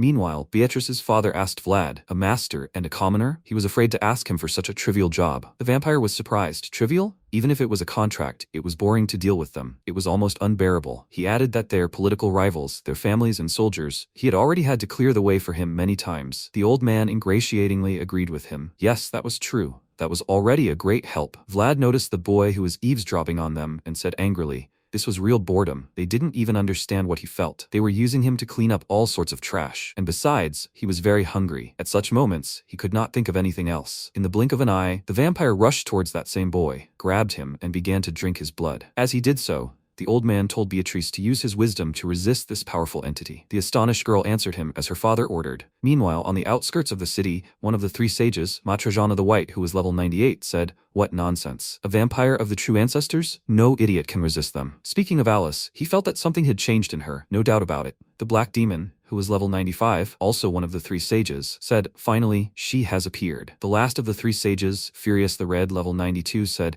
she has serious intentions, doesn't she? Matrajana noted, this girl Alice, she thought she had planted a seed, but it seems she has caught a very big fish. She doesn't even realize how much she's done them a favor, because she's their prey, the entity behind her, the reincarnator. For now, they have to let her do whatever she wants. Furious wondered how tasty it would be. Matrajana told him not to take it so lightly. Experience alone won't make them stronger. The black demon growled, and noted that it was true. They won't need these small fry anymore. Reincarnation will feed them to their fill. Matrajana said solemnly, they, the three sages, are the highest powers in this world. Their duty is to resist the intransigence of reincarnation. This god-killer will return the world to its original state. At this time, Alice was training with Gabriel. Seraphim used the first stage of magic and a fireball 6 times. Alice did a good job of repelling the attack. In response, she used the same combination, but Gabriel very deftly repelled all her attacks, which caused considerable surprise to the girl. The protagonist, watching their training, thought, Gabriel is a Spartan. This is part of Alice's training. Since she can only use magic at the first level, he also trained her physically. During the break, he asked her if she was okay. The girl answered him, it is hard, but she is okay. She wants to be strong. The protagonist liked her desire for better results. He asked her if there was any news from the Academy of Witchcraft and Wizardry about the scrolls. Alice, remembering Beatrice's words, noted that anyone who passes the exam can get a scroll up to the 2nd level, but apparently, no one has been able to get it for many years. The protagonist asked her, what about the 3rd stage and higher? Alice said in bewilderment, there is no information about this. This is not the kind of magic that everyone can control. The protagonist said thoughtfully that everything was clear to him. The difficulties in learning magic after the 3rd level were probably somehow connected with transfiguration. If the locals were weak, they would have no chance of reaching such a level. Although the problem of transfiguration itself was a headache. But even more worrying was the fact that the god-killer who had attacked Alice's hometown was waiting to meet her. The girl thoughtfully told him that it was so. He had told her to be strong. Then when they met, he had said that she was weak, at least for now. She would hate him and become stronger. She would fight for a chance at revenge, and then she would come to him in the form of a sack of meat called experience. The protagonist apologized to her for having to evoke such bad memories in her.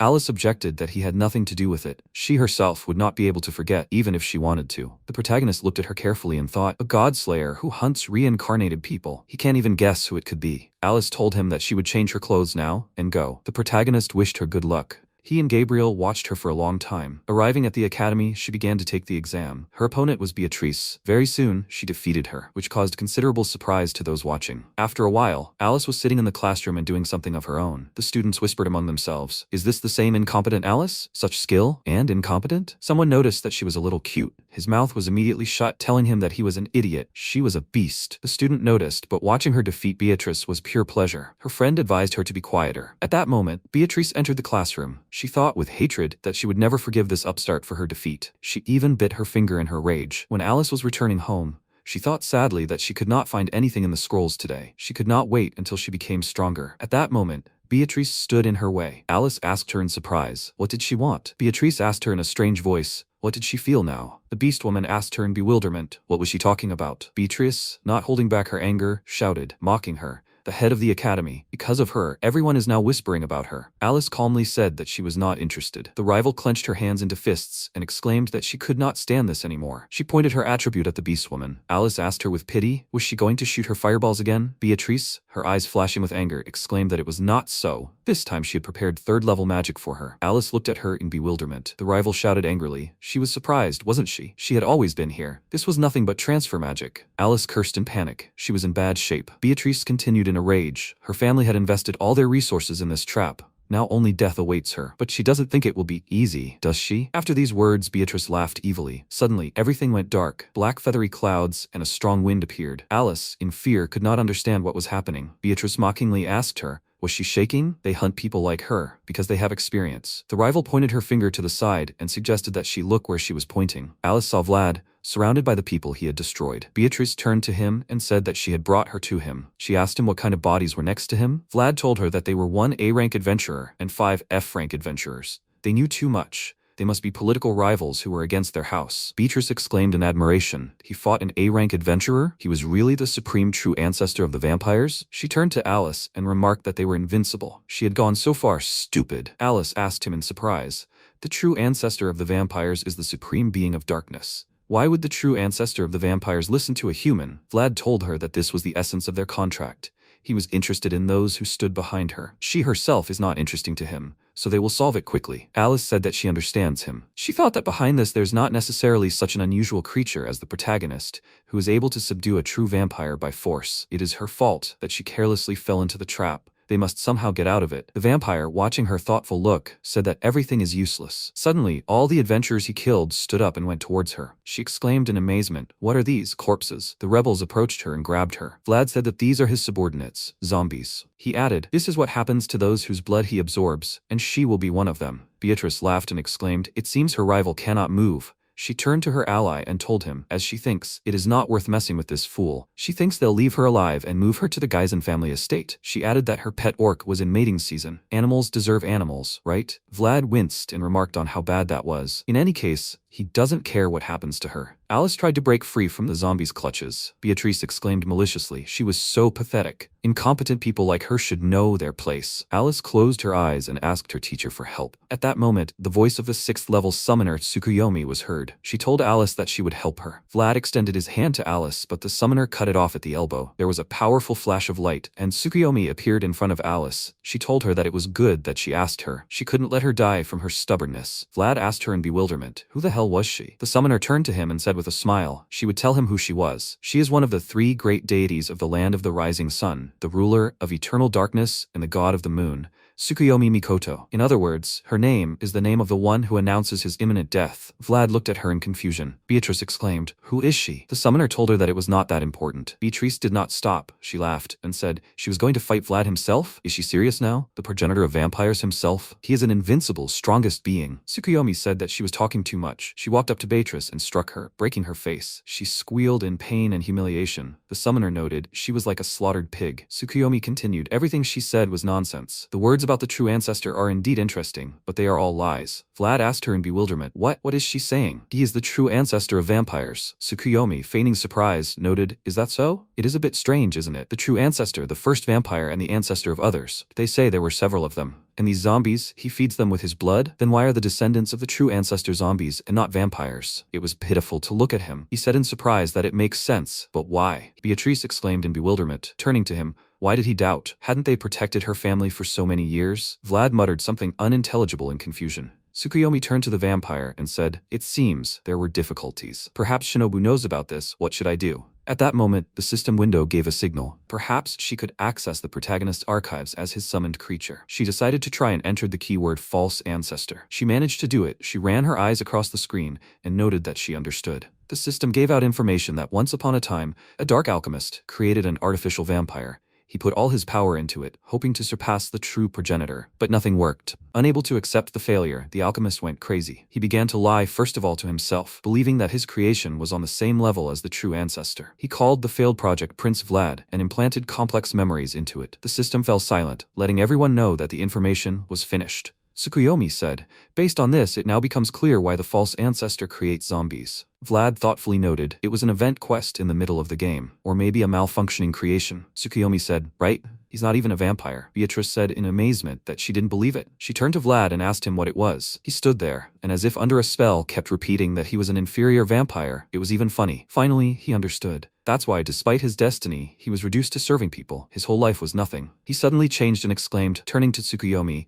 and all for the sake of this meeting with his beautiful reaper. Then it was Tsukuyomi's turn to be surprised. She asked him in bewilderment, what was he talking about? Vlad turned to her and said, "She, as a beautiful reaper, will she end his life, right? This is a great chance for her." Tsukuyomi shuddered and asked him to stop calling her that. It was disgusting. Vlad, not listening to her, shouted that he didn't care about this girl named Alice. Tsukuyomi was his last battle. He added, he might not defeat her, but he would mark her with proof of his existence. The summoner noted with disgust that it was disgusting. Vlad summoned the third level of the Dark Soul and rushed to attack Tsukuyomi. A huge explosion was heard near the summoner. When the smoke cleared, he saw that Tsukuyomi, as if nothing had happened, was standing in place. He exclaimed in surprise, "Not a scratch on her? This is the strongest spell." The summoner spoke. "She is a creature of darkness. He thinks this will work on her?" Vlad exclaimed ominously. "Wonderful, his beautiful reaper." He soared into the air and shouted at her to free him from the cage. Let this fight be his last. Tsukuyomi looked at him with pity and said, "It seems he did not understand her. He really thinks that this can be called a fight." He looked at her in surprise, not understanding what she was telling him. The summoner continued, "She did not reflect any of his attacks. She just stands there and watches." Vlad asked her in a resignedly surprised tone, "Does that mean she will not grant him eternal peace?" She said that he will still die. That sin, for the battle with Alice, is unforgivably heavy. However, he will not receive his punishment from her. She activated the 5th level and summoned a box of toys. In an instant, a whirlwind appeared, everything darkened, and oblong boxes appeared near Tsukuyomi. The summoner said, "These coffins are connected to the underworld. From them, she usually summons her dark familiars, but this time, he will be in the coffin." Ominous skeletons appeared around, which began to advance on Vlad. He screamed in fear. "What is this?" Tsukuyomi answered him, everything as he asked. Bones, skeletons will be waiting for him inside the coffin. But he will not die so quickly. He will continue to flounder for some time. And only after many days and weeks, she does not know exactly how long, he will die, as he himself wished. The skeletons pounced on him, and the vampire asked her to stop. He does not want such a death. He would like to fall at her hands. Why is she doing this to him? She is his beautiful reaper. Tsukuyomi irritably noted. She asked him to stop calling her that. This is simply disgusting. The skeletons absorbed him and chained him in one of their eternal wooden dwellings. Vlad resisted to the last, but it was all in vain. When the coffins with the skeletons and the buried Vlad disappeared, Tsukuyomi said, "She asks for forgiveness. To be kinder is not her style." Beatrice stood aside, hiccuping with fear. The summoner turned to Alice and called her home. The girl did not answer her. Tsukuyomi called her by name, but Alice disappeared before her eyes. Only the amulet remained of her. The summoner noted, well, she did not have to figure it out herself. That time, when the transfer occurred, she was replaced and sent to her amulet. She believes that this is how it was. A perfect copy was created quite quickly, and such magic did not exist before. Probably this is level 5 or 6. She said the name of the protagonist and continued that things are bad. Meanwhile, Alice looked around in bewilderment, trying to understand where she was. She was standing in the night near the sea, the waves of which rolled onto the shore. Suddenly, she heard someone's footsteps. Turning around, she saw a black demon. He rumbled with his creaky voice. She woke up. In front of her were 3 sages of the dark world. She exclaimed that she would destroy them now. Furious told her that in her place he would not do that. He asked her, did she understand which of them was stronger? Matrayana said, their target is the transmitter. In other words, its owner. Alice was surprised. By the transmitter he meant the protagonist? The white sage answered her that this was true. They had unresolved grievances with him. Well, so be it. He will tell her something before she dies, as a gift. About 100 years ago, some people came from another world. They hunted world guardians all over the world, and had incredible strength. They also took over the spawning places of monsters for leveling. And as a result, the people of this world became weaker, except for special cases like them. Alice asked him in confusion, who were they? He told her that they were once known as the 3 greatest sages, the most powerful beings in this world. The system told her, sometimes they appeared as mentors for players, and sometimes as powerful rivals. These are the 3 powerful sages. Alice wondered how they were still alive. The black demon answered her, Some people have eternal youth, and this was not uncommon before. But the transmitters destroyed everything. All his friends were killed by them. He wanted to rule the world, and they were a threat to them. Alice noted in surprise, so their goal is revenge? Matrion said, not quite. He added, they appeared so suddenly, used their powers against them. It was just terrible. He looked at her carefully and noted that in his opinion, she understood them. Alice agreed with him. Perhaps it was so, but their actions were too low. She indignantly clenched her fists and continued that they were no different from those very people. So her father and her mother died because of this? The white sage answered her that it was true, for the sake of filling this gap between them and the transmitters. Those who harbor a grudge will do everything possible for the sake of gaining experience, and they try again and again when they reach the peak of their strength. As a result, the level increases to infinity. That is how they reached level 90. Alice thought bitterly. They burned her hometown, destroyed it, and all for the sake of revenge on those who lived in it 100 years ago. But Shinobu is not like them. Furious grinned and noted that, to be honest, he did not even think that this would work. Alice asked him in bewilderment, what was he talking about? He answered her. The transmitters are not all that strong, they do not appear in public, but there are special cases. They are called deserters. Alice asked him again in surprise. Deserters? The sage noted, each transmitter belongs to one of the existing factions. It is difficult for them to find entire groups. However, some of them left their factions, trying to create a new one. Does she know what actions will be next? Alice understood without him, recruiting people like her. She clarified with him, so she is a bait to lure the transmitters? They need a protagonist? The white sage smiled and told her that she was right. He would like to know more about her owner. They will not attack him recklessly, without having any information on him. If they think that they are able to win, they will make a plan. His words made the girl very angry. She put her hand to her neck and wondered in surprise, where is her amulet? The white sage told her not to try to call for help.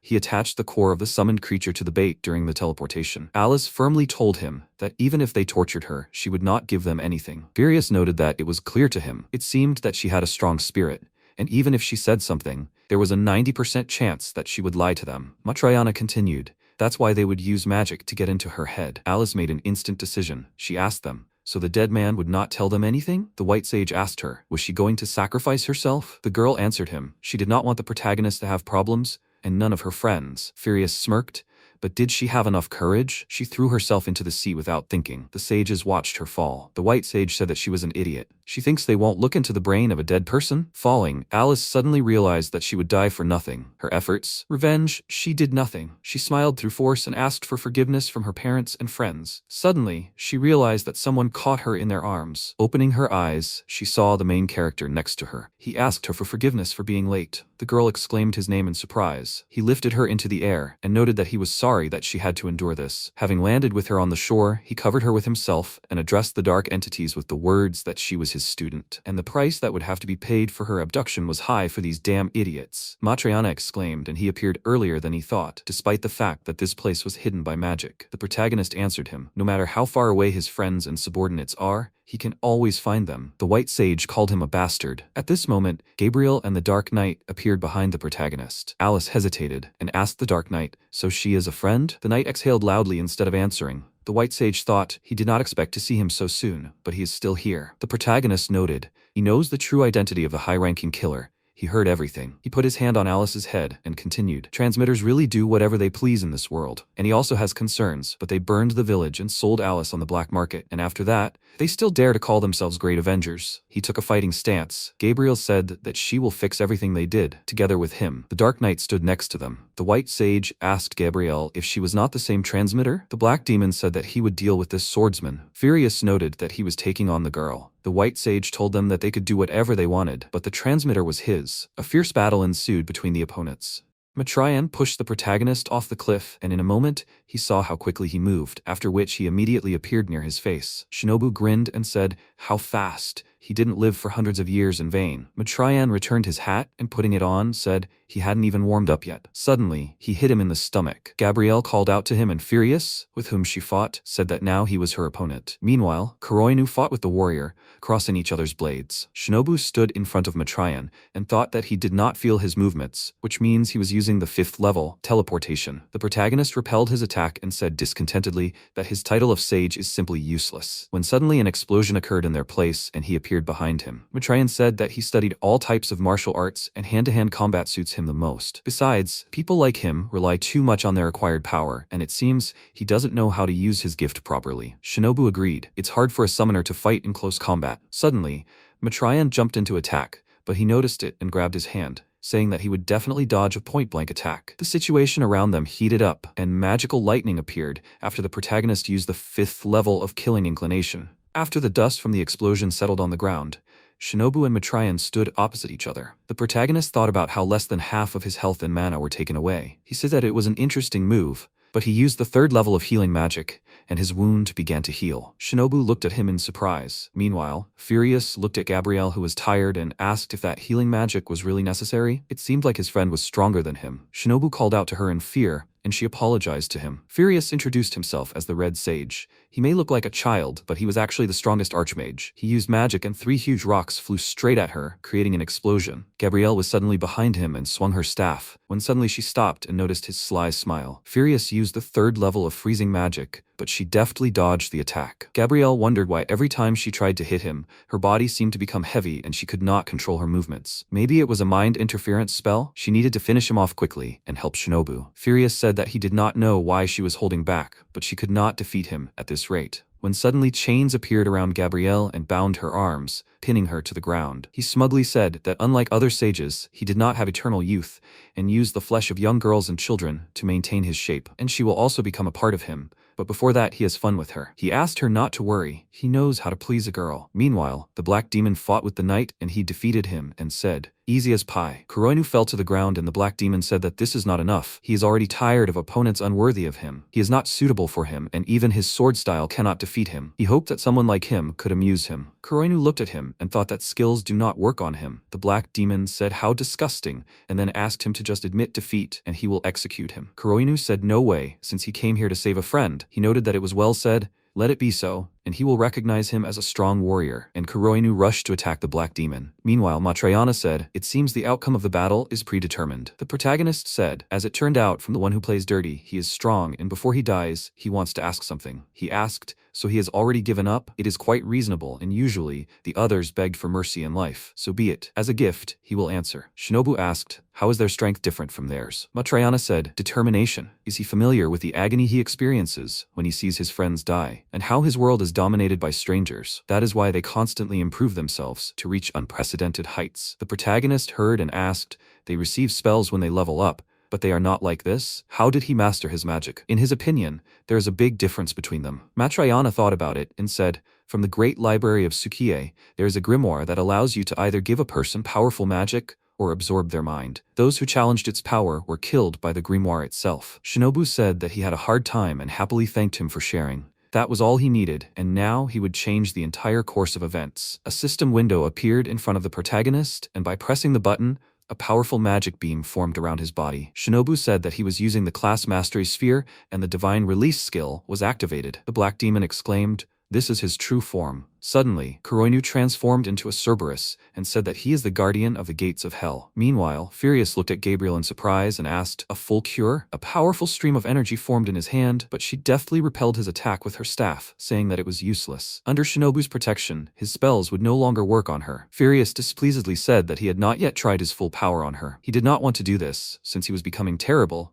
but he no longer had a choice. Suddenly, his body was surrounded by the tentacles of a monster and it attacked Gabrielle. She swung her hand and hit the enemy with all her strength, throwing him back. Furious exclaimed in confusion, but she was not this strong before. Gabrielle asked if he wanted to know why. Partly it was because Shinobu's skill was activated, but when his body changed shape, he turned from a smart guy into an ugly ancient creature and was easier to kill. An online manual about Gabrielle appeared in the system window. She is the highest seraph of the 9, stubborn, serious, and does not hesitate with anyone. A fan with blind faith in her teacher and tends to be overly strict, and if someone shows disrespect to her master, she will immediately kill them. Matrayan called out to Furious and asked what was going on. Shinobu said that he had a great parting gift. He is too talkative. He asked, "Is this his specialty?" The protagonist remarked that he learned from Alice that he is talkative. That's why he played this whole show, but he admits that the skill is useful. In vain he blabbed to him. Matrayan asked displeasedly, was he hiding an ace up his sleeve and still acting like he was giving up? The protagonist remarked that he had another plan and he really thinks it is strong, but for him, this is the end. The newspapers wrote about the release of divine power and bad news.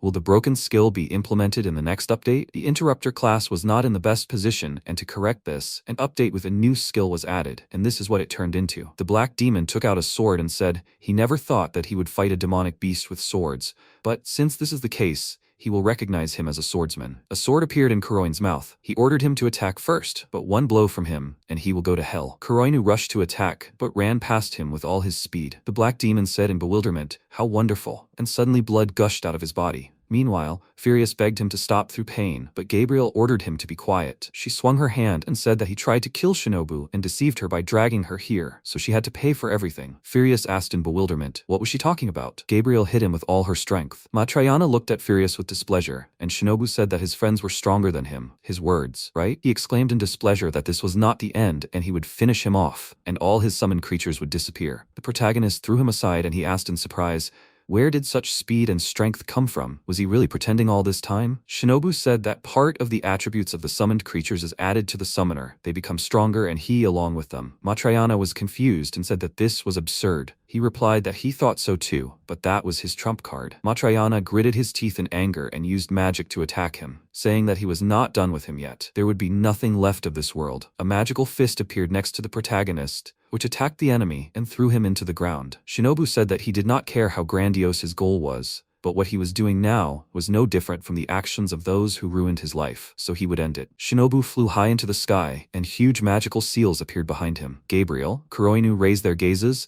and Matrayana looked at him in fear. Shinobu used the 5th level of advanced magic and fired a huge energy beam at him, causing an explosion on the ground. He said that until he destroyed everyone who had taken over this world, he would not rest. Shinobu went down and approached Matrayana and asked, does that mean he will not give up on his goals? He answered, of course not. He had lost too much and taken too much into his own hands to become who he is, so he will not give up so easily. Suddenly, he attacked him in the back, when suddenly Alice plunged her sword into him and blood gushed out of his wounds.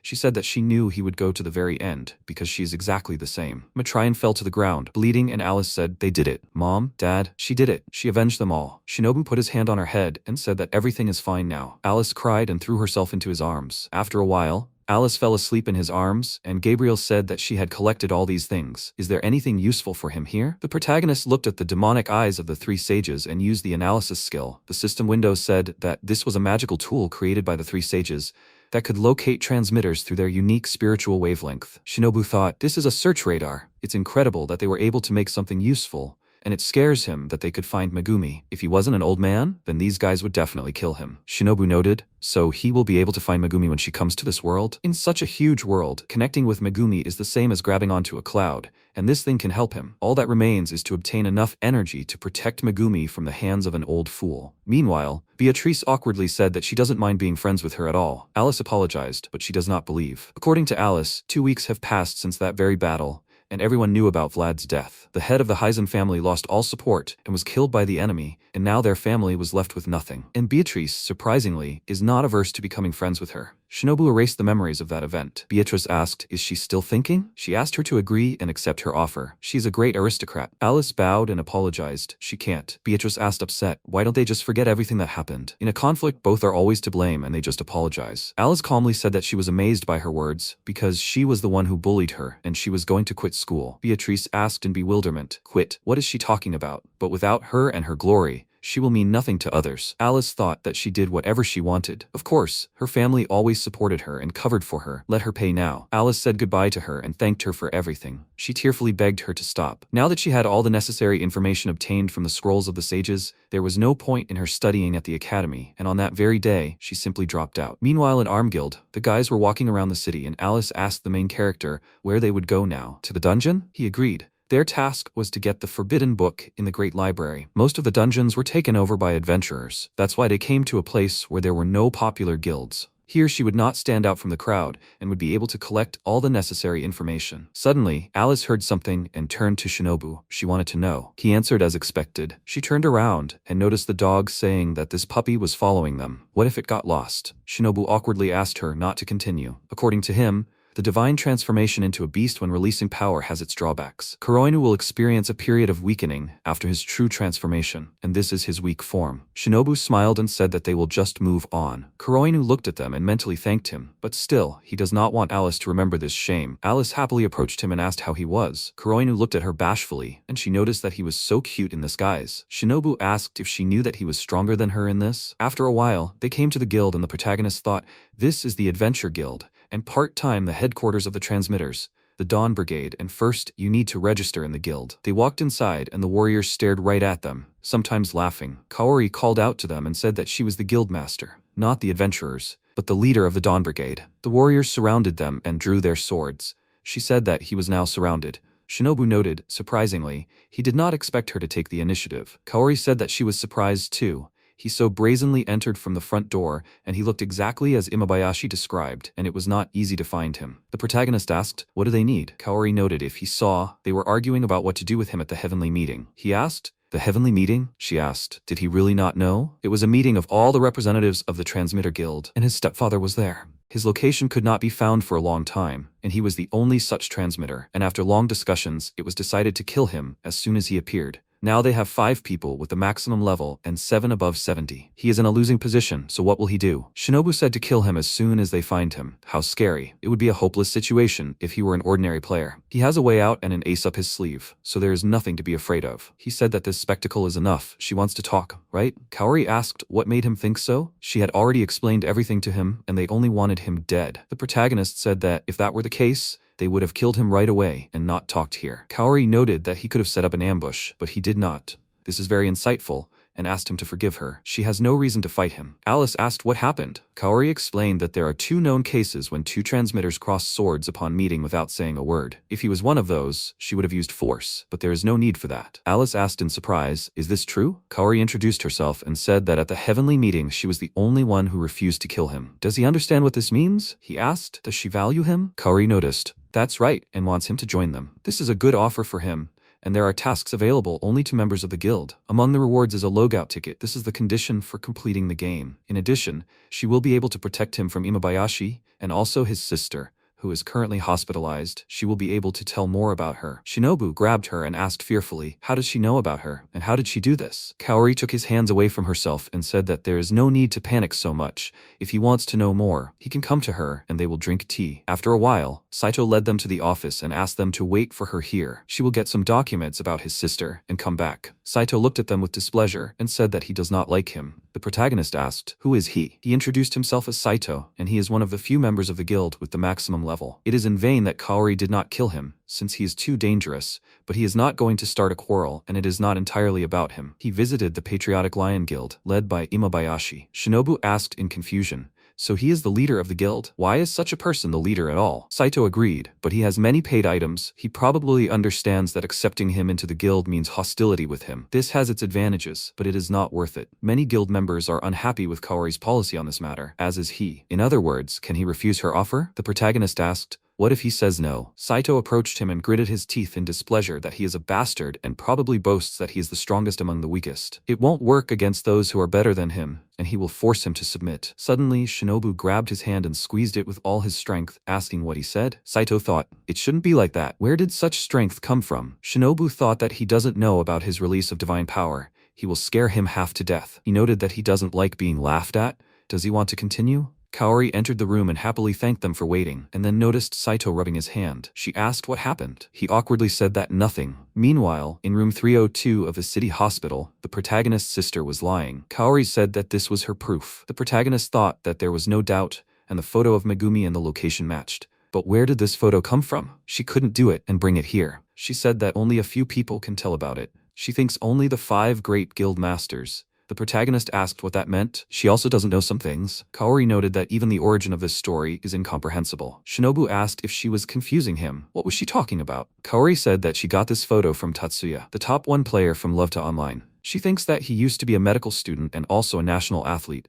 His skills and education are clearly above the rest, and he is the first person to collect enough coins in the guild and get a ticket. Shinobu asked if Tatsuya left this world, but where did he get Megumi's photo from? Kaori noted that it means he still doesn't understand. He should start with the guild quests, through which you can get a ticket. Meanwhile, in the special dungeon of time and space, the guy ran up to Imabayashi and asked him to let him rest. He told him not to be so nervous, but he exclaimed that this was the devil's eye of death, and they would kill them immediately. Imabayashi deftly repelled the enemy's attack, releasing a large amount of magic at him, and said that's why he gave him an artifact that would allow him to avoid death. The guy exclaimed that the chance was not 0, Imabayashi said that there would be no problem if he struck before the enemies attacked. He wanted to join them, so he helps. His entire squad is level 99, but this is such a strange way to gain experience. The guy happily asked, will he forgive him? Imabayashi mockingly said that he will, and then threw him at the monster. The assistant said that the fifth person had already died from this method of pumping. Imabayashi noted that it was not easy for them, but honestly he himself did not want to go to this. But this is the only way to train low-ranking trash. He says the truth, right? Guild quests are repeatable bonus quests given to players who are members of a guild. By the way, why do they even appear? Their official release occurs after the main update. Perhaps this is done to assess user reactions, and players can challenge by doing it only once. One of the quests for newbies is joining a guild. Shinobu asked if he had also heard of guild quests. What about this? Kaori replied that he was not a member of any guild, so it was understandable why he did not know about it. She asked him to look at the system window in the guild coin exchange store. The protagonist was surprised and said, but isn't this the standard for giving out regeneration potions or some special equipment? Why pistols and what kind of rewards are these? Keita agreed. They are really strange. The protagonist wondered in surprise. That's not the point. What's the point? Their power is already beyond what is possible, and every level 99 player clearly does not need such rewards. How strange. Kaori asked him to read the hint on the screen, and he asked in surprise, maybe he could return to the real world? What does all this mean? Kaori said that he could return everything in the store back to himself, and now she asked him to turn to the last page. What he read earlier and this ticket, when they first appeared in this world, the conditions for completing the game were a hot topic of discussion. But it's all so suspicious. Shinobu asked, does she really believe it? She answered that she doesn't, but everyone doubted it like he did. So it took half a year for the first murder. The protagonist asked in confusion, murder? So players can only complete tasks once before the update, and there are many rewarded with coins. Players kill each other to get coins? Kaori said that there were people who thought about it, and in this world, murder is a real crime, and not everyone could adapt to it. However, there are different players, such as those who are worried about their sick loved one, those who can't stand being separated from their children for so long. The goal that can be achieved by taking the life of an enemy is worth it. It took about half a year to adapt to this world, and other players fought each other to get guild coins. In the end, only 4 players were able to log out, after which they learned something from an announcement. The other players did not need to fight each other. It turns out that everyone can return without killing everyone, and this was the main announcement of the update. Guild quests are a new feature of the major update, and once the last player logs in, coins will be received regularly. Only she can enter the Agartha dungeon, and it was not worth talking about. Kaori said that this is a terrible guide.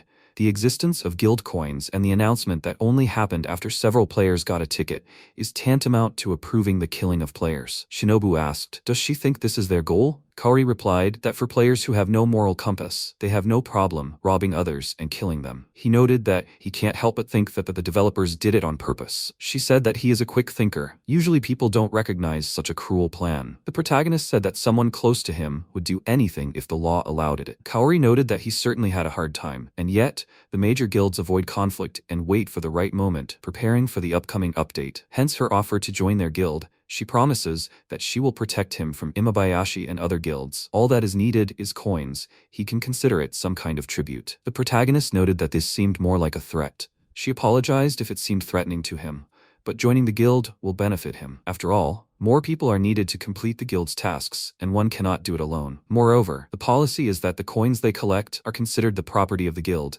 and depending on the members' contribution to the guild system and the overall assessment of their achievements. Distribution is in progress, which means that as long as he works hard, he has a chance to leave the game. Their organization pursues the most important goal, help, and they want players to return to the real world. Shinobu asked, so those with a low contribution to the guild's life do not have a chance to return? Kaori smiled and said that she decided to stay here until each of their members returned to the real world. She would not just disappear and leave all her subordinates here, and decided to stay no matter what. The protagonist thought, and he was still waiting for her to show her true colors. He asked why she remained reasonable in such a difficult situation. She replied that he was not the only one asking, and the answer is quite simple. Her parents are police officers, and her grandfather and brother. In Japan, she worked as a police officer. Shinobu was surprised and said that he understood now. When some kind of situation happens in the world or the country, the last to evacuate are the police and security. Kaori agreed. She can't abandon the citizens and go away. After which they shook hands. Finally in this world he came across a real person. Meanwhile, in a special dungeon, a purgatory in a secret area. The guy looked at the fire, and Imabayashi noted how he could notice that if he robs, kills and collects coins, he can get his ticket and exit the game. And these are those who have exited the system.